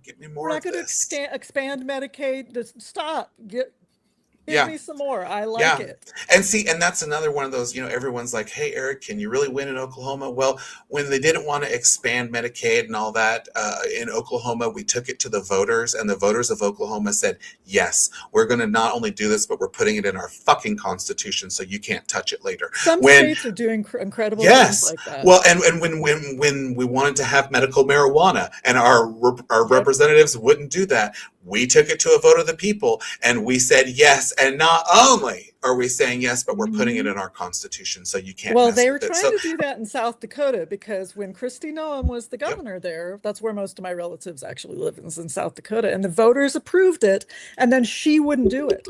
Right. She completely went again, and it wasn't even medical marijuana; it was recreational, and they were like, no. She wouldn't let it. Then they tried to claim it was unconstitutional. So, I think what it really goes to show, to be voted on by people. No, because when they take it out of a party, when they pull it out of a party's platform, and they just lay it on the table, and they say, "Here's the issue. How do you want to vote on this?" People in Oklahoma, and I'm sure in other states too, they vote very progressively. They vote with their values, and their values take them to a progressive place. And a lot of because they're not partisan. I mean, they're not. You have people that are partisan, and then you have most of the middle of people, and they're not partisan. And so I don't run all the time saying I'm a Democrat. If people ask, I'm a Democrat. If you want to really get down to it, I'm an aggressive progressive. That's what I prefer to be called. But I don't run on that. And people have to ask me all the time. You know, it'd be 30 minutes into me talking about economic issues. And they're like, are you a Democrat or a Republican? And I'm like, does it fucking matter? Because if you like what I'm saying, it shouldn't matter what party we're in. I'm not pledging allegiance to anybody. So it doesn't matter what my party is, because the only people I'm going to be responsive to are my voters, are my neighbors, my family, my friends, the people who live in my district. I could give a shit about the national party who isn't helping me, you know, who isn't helping my state, who isn't helping my neighbors. Like, you think that I'm going to do what they tell me to do? You know, and so that's part of that, you know, let's take it to the issue level. Let's talk about these things individually, because when we talk as Democrats, they just shut down.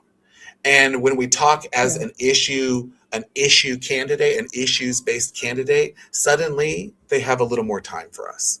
They're getting poisoned. They're being poisoned by the rhetoric that they're being told. And there's a lot of people who have never cared about this stuff before.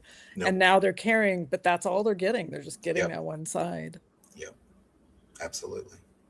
And we've heard a lot. We've had other candidates that came on and said the same thing about the National Democrats to the Democratic, the DNC, which is like, you know, what are they doing over there? Well, and we have to overhaul the party. You know, we can't just change our country. We've got to change this party. And I know that. I've been a chair here for my county party. I've been a vice chair. I've worked at the congressional district level. Like, I've worked within my own party, and I know that there are problems, and I intend to fix them.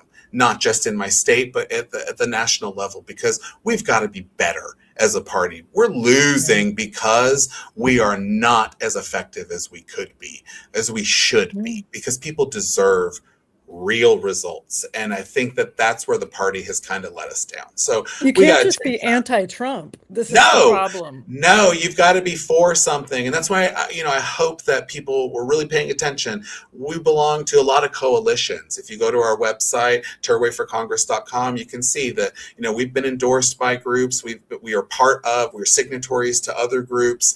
But the fact is, we're walking in to Congress with friends, because this is a movement that is across, the board, and we've got a lot of momentum there. So I think, that's something that people need to really kind of hone in on. That we have a lot of friends. We have a plan.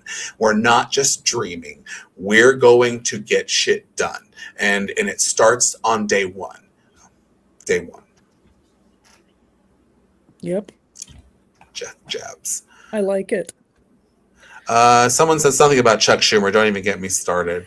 I've only got like 7 minutes before my own. Listen, I go live every Tuesday at 7:30, which just in a few minutes. So I'll have to go here in a minute. But I go live every week, on my own stuff. And man, people, they know exactly what to say. They're like, I want to see him get riled up just before I leave. Right. So they'll put in like, hey, Eric, tell us what you think about Israel or Benjamin Netanyahu or, something like that. And I'm like, let me tell you, let me just breathe fire for a few seconds. And I love doing that. It's just, it feels good. Hey, Democrats, get fucking pissed off. It feels so good to feel this way. And I'm getting shit done. God, I'm getting way more shit done than I've ever gotten done. So get mad, get fucking angry, and let's take back our goddamn country.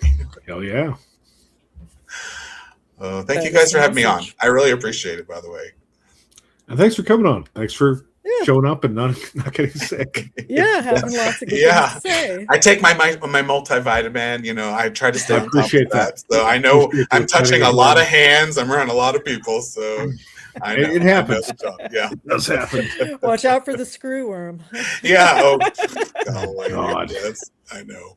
Summer is a nightmare around here. So beef wasn't expensive. It's a good excuse. I know, right? Oh gosh, if only that worked for me. You're going from here to your own own live stream. Yep. So I'm gonna go and do a live stream for a little bit. It's our last one before our primary, so I wouldn't miss it for the world. Yeah. I love my supporters. I love getting out there and talking to them. So yeah. So it's like some foreplay. We got you all riled up. Basically, they're gonna be like, "Holy crap!" It's already like sweating. Got you going. Yeah, like I live in a super duper old house, and we have window air conditioning units, and I have to turn them off, or you would hear them the whole time. So like, after this interview, now I'm starting to get a little bit of a sheen on here. They're gonna notice. They're gonna be like, "Hey, Eric, were you like running or something?" You guys know me. I wasn't Your running. face is getting really red. I was just getting off that Republican bullshit, Perfect conditions. That's my cardio, Yeah. Off you. I had one of those window AC units in my office / bedroom in this one place I live, and so I would work from home, and that was actually the only climate control unit, and it was literally like from like my chest to the end of my fingertips, away from where I sat. So if I turned it on, it was blasting me with this Arctic stream. And my wife would be in the other room, and she's like, "Hey, can you turn the AC on?" And I'm like, "I'm working here. I don't care." And so she's over there. It's like 170 degrees where she is. It's like 40 where I am, and I'm like wrapped up, and I have my whoopee on, like a cat, and it's like July in Georgia, and I'm like doing all this for her. But if I had to take a phone call, I had to turn it off. Oh yeah. If that phone call lasted more than like 5 minutes, she would come in the doorway and just stare at me, and I'm like, what can I do? You want to turn on the wind tunnel, like the Arctic wind tunnel? Yeah. If you turn that on, like it was just like the stream was right into my headset mic, so it's just like this constant like. Oh, I get it. I get it. Oh wow.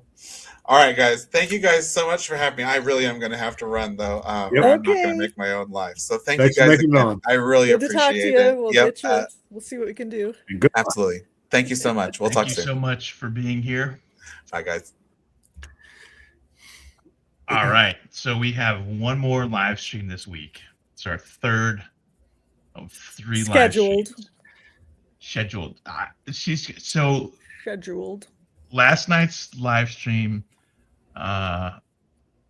apparently Francesca was up for like 24 hours at a convention, shaking hands with all these sweaty people, and came down with the crud. She took something to try to get over it and just zonked out for like 15 hours straight. So, and like I said, I hope nothing was seriously wrong, and it turns out nothing was. She just needed a recovery. So we're going to reschedule that. No harm, no foul. Janet. That primary is not for a while, is it? August, I don't know. I thought it was a little ways till. Yeah. So there's a little time. Yeah. So she'll be on the live stream. We're just going to, and I get it. Like, my wife has a little bit of the crud going around, and she's like, "I don't want to kiss you. I don't want to give it to you." And I'm like, "You better give it to me. I don't give a f-." I might catch this. You were really sick not that long ago, though. We don't want you to get sick again. Oh yeah, I was like stricken. You would like it was like hop on, start the show, and then you were just like, "All right, guys, you guys are gonna carry this now." Yeah, I would just kind of sit here in like a medicated coma. Like, we didn't hear from him for days, and we're like, "Is he okay?"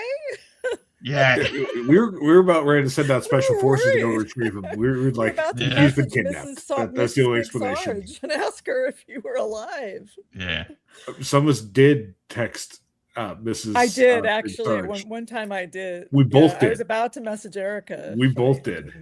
Yeah, she would come up. She'd be like, "Hey, are you talking to your friends, your admins? Your idiot friends keep bothering me." Yeah, she's like, "I think you're dead." Yeah, and if you hadn't met her at the November protesting, she wouldn't have answered. She'd have been like, That figures. Yeah, she would, and I would just be there, and I'm like, "Yeah, I'm fine." But inside, like, my chest was just like all mucus, and just it hurt to laugh or cry or do anything. So I would just try to like exist in an emotionless void so that I had no chance of. And then she would play fucking Cat Williams, and I'm over here like laughing, and you ever had one of those like cold illnesses where if you cough, it feels like your entire chest is on fire, like you're just being stabbed. It was like that. But if I laughed, I sneezed, I farted. The whole thing is I laughed, sneezed, fart, sharted. So the whole assembly comes crashing down. Yeah, everything's it's like just every on fire. orifice in me is on fire with things going in and out, and it was, and then my chest would just burn. It was awful. Then it was like I twice thought I had too. COVID again or some shit. Like you were sick and then you were sick again. Like it was like a month I long was, you were I was sick with one thing, and then I was getting over that, and I was sick with another. But on top of that, I was in like a really bad place, like mentally. And I was like, I don't want to fucking do anything. I didn't want to play video games. I didn't want to like read anything. I just wanted to like, I wasn't quite, I wasn't suicidal. I was like, no, I just wanted to like lay on the floor and not exist, but not die. It was fucking bizarre. Like, I don't know what, I think the government got to me. They're like shooting my house with waves, the Havana thing. I had at one point, you guys, I had ivermectin and hydroxychloroquine in my house. You'd think I'd be perfectly fine, right? As some of you may be aware, Edmund Elo is actually a sheep. It was to rub on my face. Actually, of course it was. It was. I'm not, and then I, in disgust, I threw it away. There's exactly two things. There's exactly two things that I put on my face. Well, actually, three. But one of them is like oil of Olay, and the other is like beard oil, and that's it. Oh yeah. Aside from like, I have all kinds of stuff I'm trying to rub on my face, and ivermectin was just the latest. It's too easy. Too easy. That's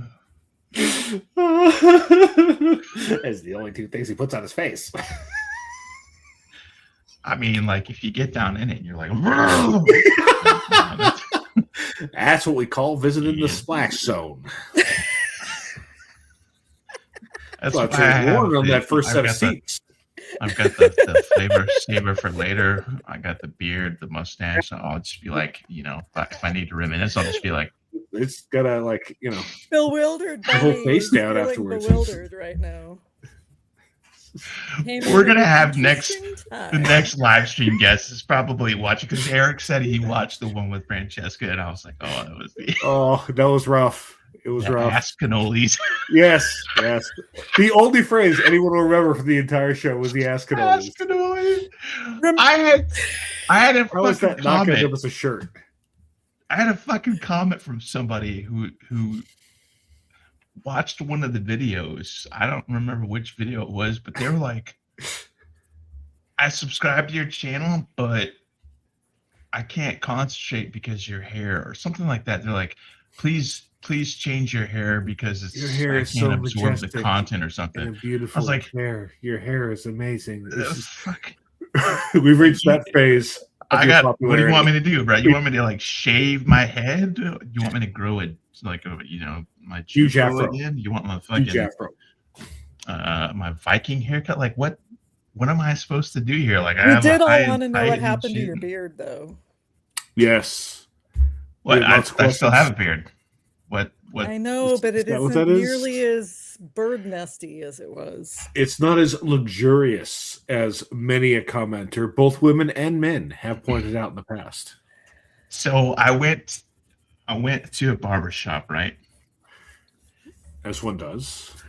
And I was getting my hair cut. I was getting my traditional Big Sarge high and tight, and the guy was like, "Hey, do you want me to, touch up your beard or anything?" And normally when I go to a barber, I'm like, no, I don't touch my beard. Yep. If I need to do something to my beard, I will do it myself. And this wasn't my normal. I have one barber that I go to religiously, black barber, this old house right by the railroad tracks.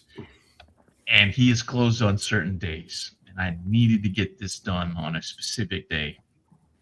So I had to go to a different shop. So I walk in there. I don't go to white barbers. I only go to black barbers. And I go into this new place. I sit down, and the guy's like, "What do you want done?" I tell him. He's like, "Okay, cool." I'm in the chair for like 5 minutes, and he's just like, he's done. And he's like, "You want me to do something to your beard?" I'm like, "Okay, cool." So he does my beard, and he's standing there, and he's like looking around, and he's got scissors and clippers and whatever, and he's just like all scientific, dodging around from side to side. So it's like a fucking Harlem Globetrotters game. He's just like, he's here, first he's there again, he's behind me, Bugs Bunny doing kind of weird shit, and I'm like, all right, cool. And so I'm sitting there in the chair, and I got the little bib on, the big cape or whatever, the reverse cape, and he hands me the mirror. I'm looking at it, and he got the big mirror behind me, and I'm like, okay, cool, looks good. And then I hand him back the mirror, takes the cape off, pay, go back to the house. My wife is like, "Hey, you got a new haircut." She's like, "What the fuck happened to your face?" And I'm like, "What do you mean?" I go into the bathroom, and I have like half a beard. Like it was, I don't know what the hell happened, but he trimmed like this side and left. So like literally right here, I had like this long half of a beard. Was it under the bib, or? I don't know. Under the but I didn't catch it when I was sitting there in the chair looking in the mirror. I get all the way home, and I've gone to like grocery store, so I'm literally looking like Two-Face here. I've got like half of a long beard and half of a short beard. And what the hell's with that guy? It's just big Sarge. He got these parts trimmed, and then for the front part, he left literally half a beard, like vertically. So I had like short beard on this side. And did you fix it yourself? I had to, because otherwise you're gonna go back and yell at him. I went into the master bathroom. It has this huge counter and a giant mirror with lots of lights. It's my wife's, thing or whatever. I've got like a little toothbrush, and that's about it. Go in there, and I'm looking at it, and I'm like, how am I gonna fix this? There's no way, because it's literally like short on this side to right about here, and then from here down and over is just like whatever. So I'm back there with like it's all you can do is have you ever oh yeah, I had to even it out, and like I had clippers and scissors and like a little razor, and I'm like doing all the things to it, and I'm trying not to get I was like, it's got to be symmetrical. And when I was done, I had like this huge mass of red and salt and pepper in like a little garbage can, and I went back out. My wife is the one who's like, I don't want your beard to be short because I need something to. Yeah. Otherwise, she's grabbing your ears, and that's. Yeah. So I go back out there, and she just kind of looks at me. She's like, she's like, you better leave them a 1-star Yelp review. So, but now I'm kind of like, I have historically worn it roughly about this short. And then when I started dating her / married her, she's like, you gotta grow it out. You gotta have like the big mountain man thing. It looked good when you fixed it, though. Like, it looked okay. Like, you fixed it. It looked okay. You shouldn't have had to do that. But it did look all right. So I'm not like, if I didn't, I'm not going to let anybody ever, no barber ever again. I'm going to do it myself. Reasonable. I'll just stand there and be like, okay, I'm going to measure this with like a ruler or like 3 fingers or 2 fingers and just, whatever. I don't know. It's fucking night. It was traumatic. Yeah. Because like I trim my own beard.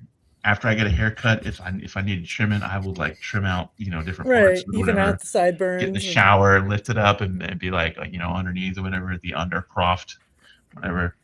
Mm-hmm. And so, yeah, I don't know why. I don't know why I said yes.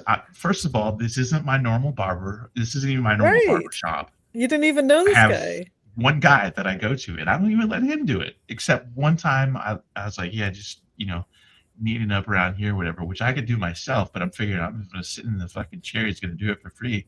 May as well. And so I just, for whatever reason, I was like, yeah, you know what? Go ahead and trim it up a little bit. You were feeling. I came out of like fucking Harvey Dent Two-Face with the. Yeah.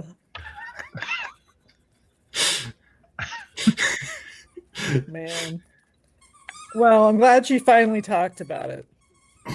We were all wondering what the F happened. Mm-hmm. We knew there was. It happened. It was the day that I had a live stream too. So I came back from the live stream, ran back there, and like.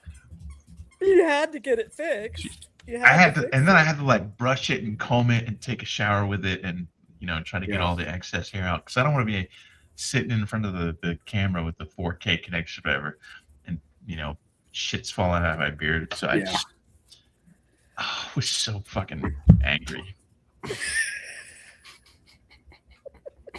I did one star that shit. Like I pulled it up on like Google and Yelp and Nextdoor and was like it's like, fuck this dude. It's one thing if it were too short, but it was symmetrical. It's another for it to be totally.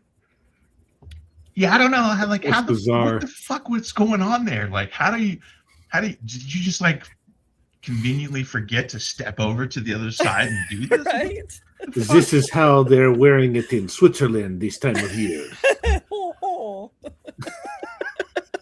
way back in like the mid 90s, I went to this this punk rock show in California in this like artsy community. I don't even remember the name of the band, but like one of the guys on stage had like sideburns on one side, and then like the other half of his face, he shaved all of the hair, like his eyebrow, his mustache, his sideburns, even like part of his head. I was like, what the fuck is wrong with you?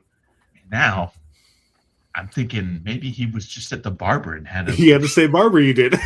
Yeah, you thought he was making a statement. Yeah. But you wouldn't let that guy do your hair and beard. Like when you go to a shop and they have their stuff, they look all whacked out and you're like, you're not going to make me look like that, are you? When I moved to North Carolina, I didn't know where to go to get my haircut done. And I still had like the Viking top knot thing. And I went to this one guy, old white guy with like the barbershop pole outside, the little round spiral thing, whatever. Went in there, and this guy, old white guy with like one of those 1950s flat tops, and had his pants legs were rolled up like he was the greaser racing a 57 Jets? Chevy or some shit like that. Sharks or Jets? I don't know. That's a West Side Story reference. Sorry. Yeah. But we're not in. This is in like fucking the dirty South somewhere. So I don't know. And I must have come in right as that guy was finishing his cigarette break, because the entire time that he was cutting my hair, all I could smell was Marlboro Reds on his hands. That chain smoker stench. I was just like, oh, I never went back to that guy. I was like, you know what? I'm going to go to a fucking black barber shop, because at least, yeah. So white people, go to black barbers. Don't settle for less. Don't go to super clips, sports cuts, none of that shit. Go to a definite black barber shop. He's very vocal tonight. Oh, the guy that I went to, I never ever like, I don't go into barbershops and like talk politics. I'll just go in there and sit, especially if there are other people around, because I'm like the only white guy in there. So I'm in the barbershop and I'm sitting down, and there's one guy. There are other chairs, but he doesn't ever have anybody in there. It's literally just him. So I go in, and I sit down, and he's like, Adorable. "Aren't you the guy that does the YouTube thing?" And I'm like, "You fucking serious?" You do the YouTube thing. My black barbershop guy watches Sons of Liberty.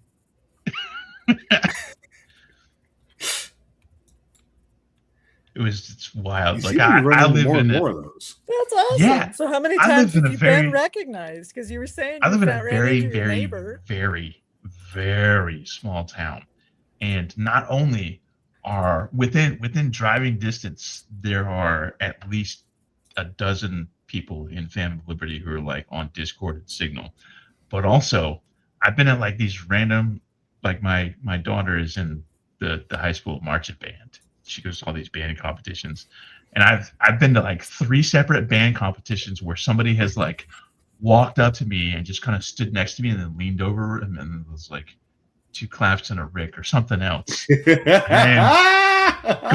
the grocery store, Yeah, the barber of shop, I'm like, course. how the fuck are there so many people around here? And this is a very red state, very, very red county, very, very red town, except there are a lot of immigrants here. Like there are tons and tons of Hispanic people here.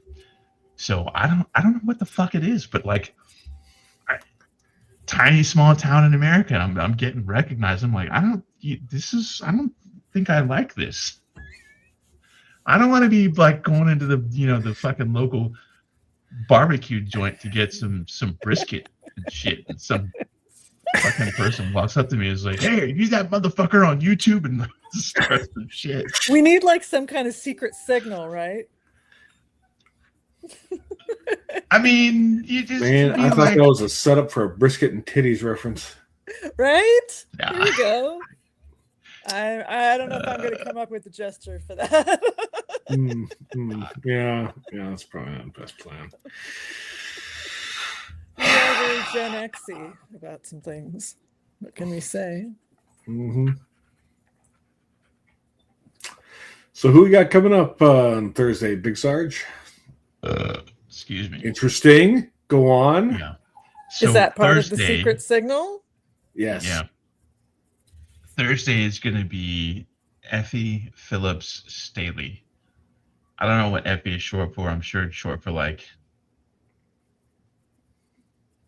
We can have a Effie, contest. I don't know. That's going to be my first question. Is be like, okay, what is Effie short for? Like, is it the diminutive form of whatever? Everybody out there, you find out what it is. Anyway, Effie Win a prize. is running for Congress in New York District 17, I think. And she is the daughter of an El Salvadorian immigrant. El Salvador was recently in the news as being one of the CCOT camps. Yeah. Where they send people who aren't from El Salvador to be imprisoned and tortured. Flat out tortured. So Effie is very involved in local Hispanic and Latinx community initiatives and things of that nature. So Effie was supposed to be our guest last Tuesday, and they had a scheduling conflict that came up at the very last minute. That they did not want to miss out on. So they asked if we could reschedule. I said yes. And that's our guest for Thursday. And then Tuesday after that, I don't know because I don't have my cheat sheet in front of me. It's all right. We'll give them the list on Thursday. We need to update the pin post on Facebook, by the way. Oh, I took that down. Okay. Because it was months out of date. So I know it's hard because I think it's nice to have everybody where there's a place to refer to. It is helpful. Yeah. I'm not even sure where we are right now with how far out we're booked. I think we're sitting at like end of June, maybe. I think is how far out we are. I could probably look and see, but were we going to try to fit Spike on here while he's here? Or? On the live stream? Look, I'm feeling content, man. Maybe a follow-up. No, we can have Spike on. It'll have to be so let me look at this calendar here. We're trying to fit everybody in, folks. Everybody. So Tuesday the 30th is gonna be in the middle of that 7 days. Yeah, that's not gonna work. In DC thing. So that's gonna be chaos. I am not going to be in DC until probably will go up Thursday night or Friday. Yeah, you got to be there Friday. Yeah, ideally, if you're there on that Thursday, maybe we can work in on that that evening. They thought Wednesday and Thursday were the good days to try to interview. It sounded like it. That's where a lot of it fell. Yeah. We're going through it in the scheduling chat to see who can be where for what things. Right. Yeah, I sent the new schedule from Nyla earlier. I'll update the vertical. It's like basically a vertical schedule I'm trying to do. Yeah. So I'll try to add. Janet says Tuesday next week is Nicole Lachlan. Oh, okay. Yeah. But how far into June, July? How far out are we scheduling right now? Ay. Because what I'll probably do is it's weird if that cat's barking. Winston wonders, what is that? What I'll probably do is Thursday or Friday. Casey wonders too. Try to interview Spike. We'll do a live stream from DC. I think that'll be. I think how we do that. That would be cool. Pop up, say hi. I might see if after primary season is pretty much done. I might try, or maybe in August before school starts again, try to get my cousin to come on and talk about the Supreme Court.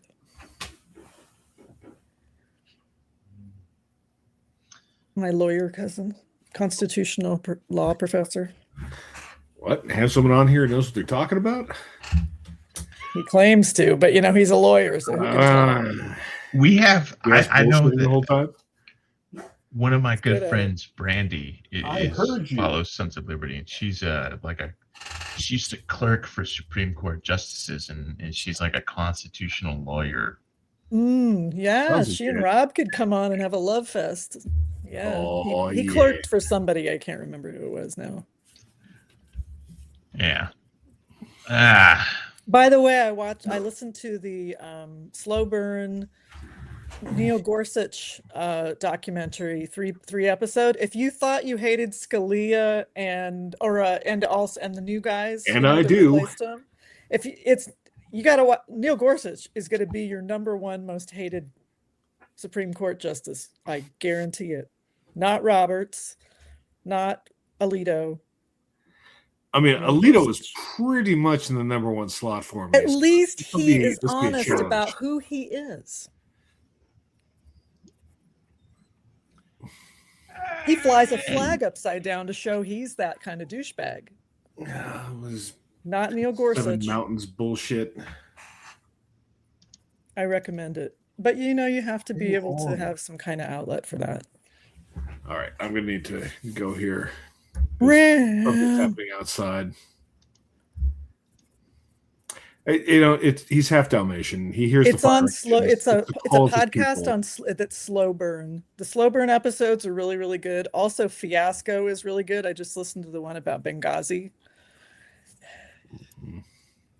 and Iran Contra and Bush v. Gore. So if you never knew things or forgot things, they're really good. I forget things all the time. Slow Burn and Fiasco. All right. Right on. Well, I know you don't think you can hate someone as much as Thomas. I definitely hate Alito more than Thomas. Thomas just seems like I said, he's a idiot. snake. Gorsuch. He's a snake. Also awful. Well, It's a convenient place to call it quits. So Dog's losing his shit. Gigsy's like, who is that? Who is that? What did they say? What do they want? I put up the bit from last night where I did the slideshow of the War. We're declared storyboarding. It's gotten like 200 views on YouTube. Like, that's pretty sweet. Yeah. It just goes to show that if I put up any kind of content that's not me screaming about fucking military ranting shit, whatever, it's not going to get any fucking views. Give the people what they want. I had somebody comment. Mikey content. I had somebody comment. They're basically like, you could have just streamed this to BWC Films instead of clogging up Sons of Liberty with it. And I'm like, you know what? Fuck off. I was very slightly more polite than that. I was like, I'm going to stream whatever I want. But no, fuck that. I'll do what wait until I stream some fucking video game shit. I almost streamed today, but I had a ton of work to do. So I was like, you know what? I haven't streamed video game stuff in a while. Let me do that. And then work was like, no. We'll jump in. We'll do some Star Citizen. We'll disappoint everyone tuning in. Why is they doing this? Why is this on? This big side talking politics. Yeah. I don't get it. I haven't even updated the patch. I've read so many things in our Discord about like the game, state of the game right now. I'm like, I don't want to, like, because I mean, a lot of things that were very exploity got nerfed, and I've noticed certain people are real upset about changes without saying that, but they're the people that we know exploit those things. So I'm kind of thinking maybe they're not completely on the level with what's actually the problem with Star Citizen right now. Yeah. Anyway, I've heard the servers are like really bad right now, and the back end is bad. So I'm coming out of a like really dark place into that I did not expect myself to be in, and it really caught me off guard. I was like, man, I thought I was fucking through this, and I am not. I'm not okay. Honestly, sometimes it jumps up and bites you, and it does. Out of left field. It really does. After years, be going along just fine for like fucking. I'm like, oh, I'm married to this beautiful woman who loves the shit out of me, and wants to watch me other people and just grab all your kinds beard. of great stuff going on in my life. Yeah, grab by the beard and steer him into joy. You know, and exploring all of our kinks and shit like that, and fucking, you know, I'm doing well with Sons of Liberty or whatever, and all of a sudden, just fucking out of nowhere, sideline, just fucking waylaid, and no reason whatsoever. I just woke up one morning, and I was like, I don't want to fucking get out of bed. I've had that happen. I want my coffee in bed, and I don't want to like just fucking not look at anybody's face ever. It's weird. I hate everything right now. It can be sit fine, there and talk myself into getting out of bed. Or you're going along, and then all of a sudden, for whatever reason, your mind's like, you know what? Let's revisit the worst thing that's ever happened to you again. And then you're smelling, burning flesh. Yeah, and it's pretty fucking awful. Not even watching anything that would trigger that. Like it just pops in Bunny, and all of a sudden, it's just like, you know what? We're changing channels. Subconscious decided we're going to do this. The brain and the spirit is like, you know what? You've been riding on a high for too long. It's time to fucking knock you down a couple of pegs. It's right when you think things are fine. Jesus Christ. Yeah. So. But we like last thing that ranting again. That state of mind is like shitty game coding and bad developer decisions. So I haven't been living up to my expectations. I've like just straight up been like, no. And going into the Discord channel and seeing the same people being like, yeah, no, it's fucking ass right now, and not the good kind either. So like, well, I'm not gonna fucking log in. I just didn't give a shit.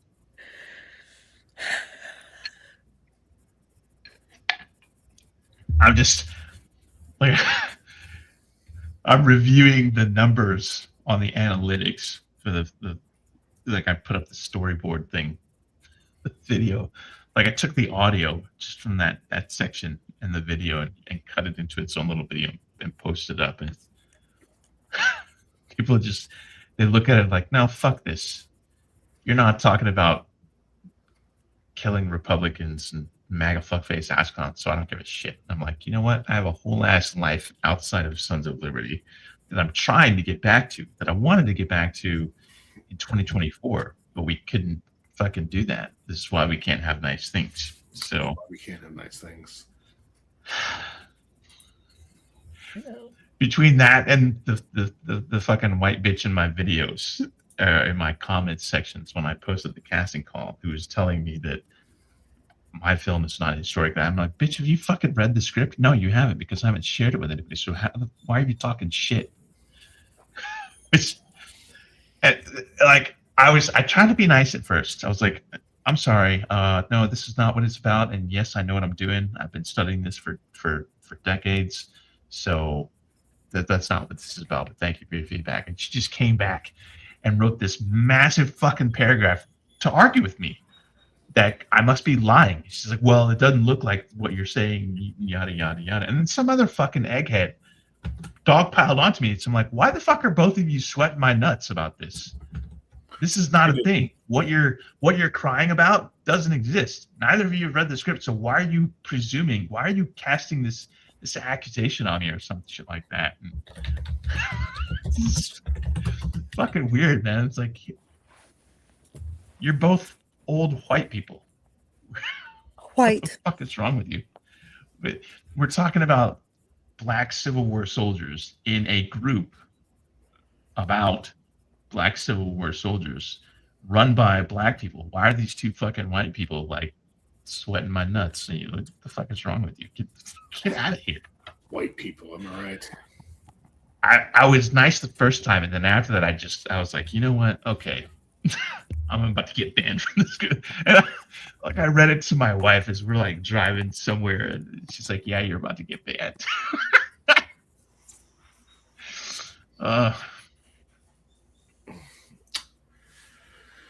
right, boss. That's where we clear. That's where we wrap it up. All right, guys. So I help the dog yeah, get it's a after fire 9 on truck the or East something. Coast.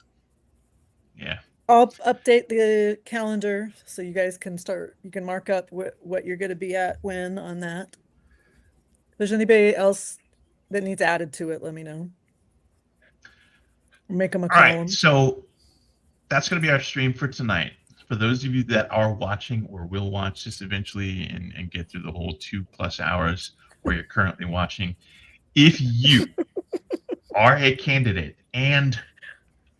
or you want to have your local candidate on our live stream, you need to email Janet, our lovely booking coordinator who handles all the magic behind the scenes, at Sons of Liberty Official at proton.me. I completely fumbled that shit. Yeah, anyway, it was close enough. Something. When you do that, Everywhere. if you are the candidate, please, obviously we have your email because you're emailing us, but follow up on that.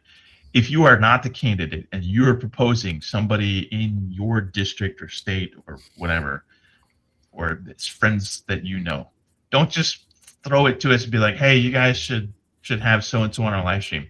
Do the fucking work yourself and give us a website, contact emails, phone numbers, whatever, I don't care, so that we don't have to do all that ourselves. If you're just going to throw a name at us, I'm going to tell Janet,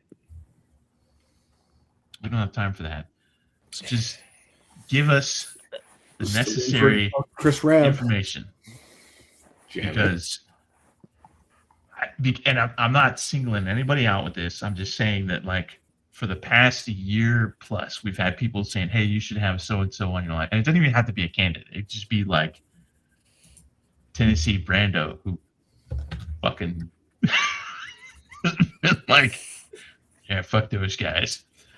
None of those people ever reached out. Like, when we first started doing live streams, people were like, "Yeah, you should have Blue Dot in Texas. You should have Texas Paul. You should have Tennessee Brando."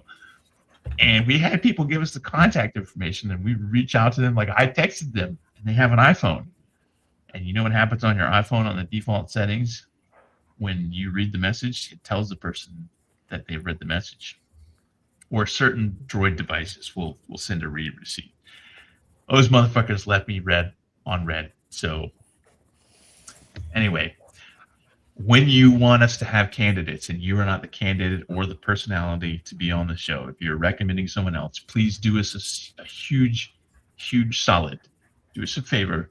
Give us the contact information so that we can very quickly reach out to them. I don't want to have Janet does this for free, and I don't want to have her spending more than like 3 minutes reaching out to somebody. So if we have to like dig through the who is information on a website to get somebody like Big Red Kelt, for example, and I get why that guy has his information obscured, because people actively try to figure out who this guy is so that they can get him fired, canceled, whatever. That's understandable. I'm getting vertigo watching Admin Elo spin around the room. I'm like, are we dancing? It's like a Disney movie over there. They're singing animals. There's dancing. Anyway, a lot of the reason that I'm mentioning this is because periodically in the comment sections, we will have lots of people who say, hey, I saw your interview with whomever the guest is, like Erik Terwey for tonight. You should definitely have my buddy Bill on. He's running for alderman in Pamphlet Cove, South Carolina, or some place, or Congress, or state level, or Senate, or governor. For example, we've had one gubernatorial candidate, and then another one was supposed to be last night, which we were going to reschedule for that. So when you have these people that you want us to have on the live stream, please give us the contact information. And I'm just going to say this at the end of every live stream now from whenever, because that's a big part of our brand now for the live streams, is having progressive candidates on the stream, whether they're from Courage Caucus or otherwise.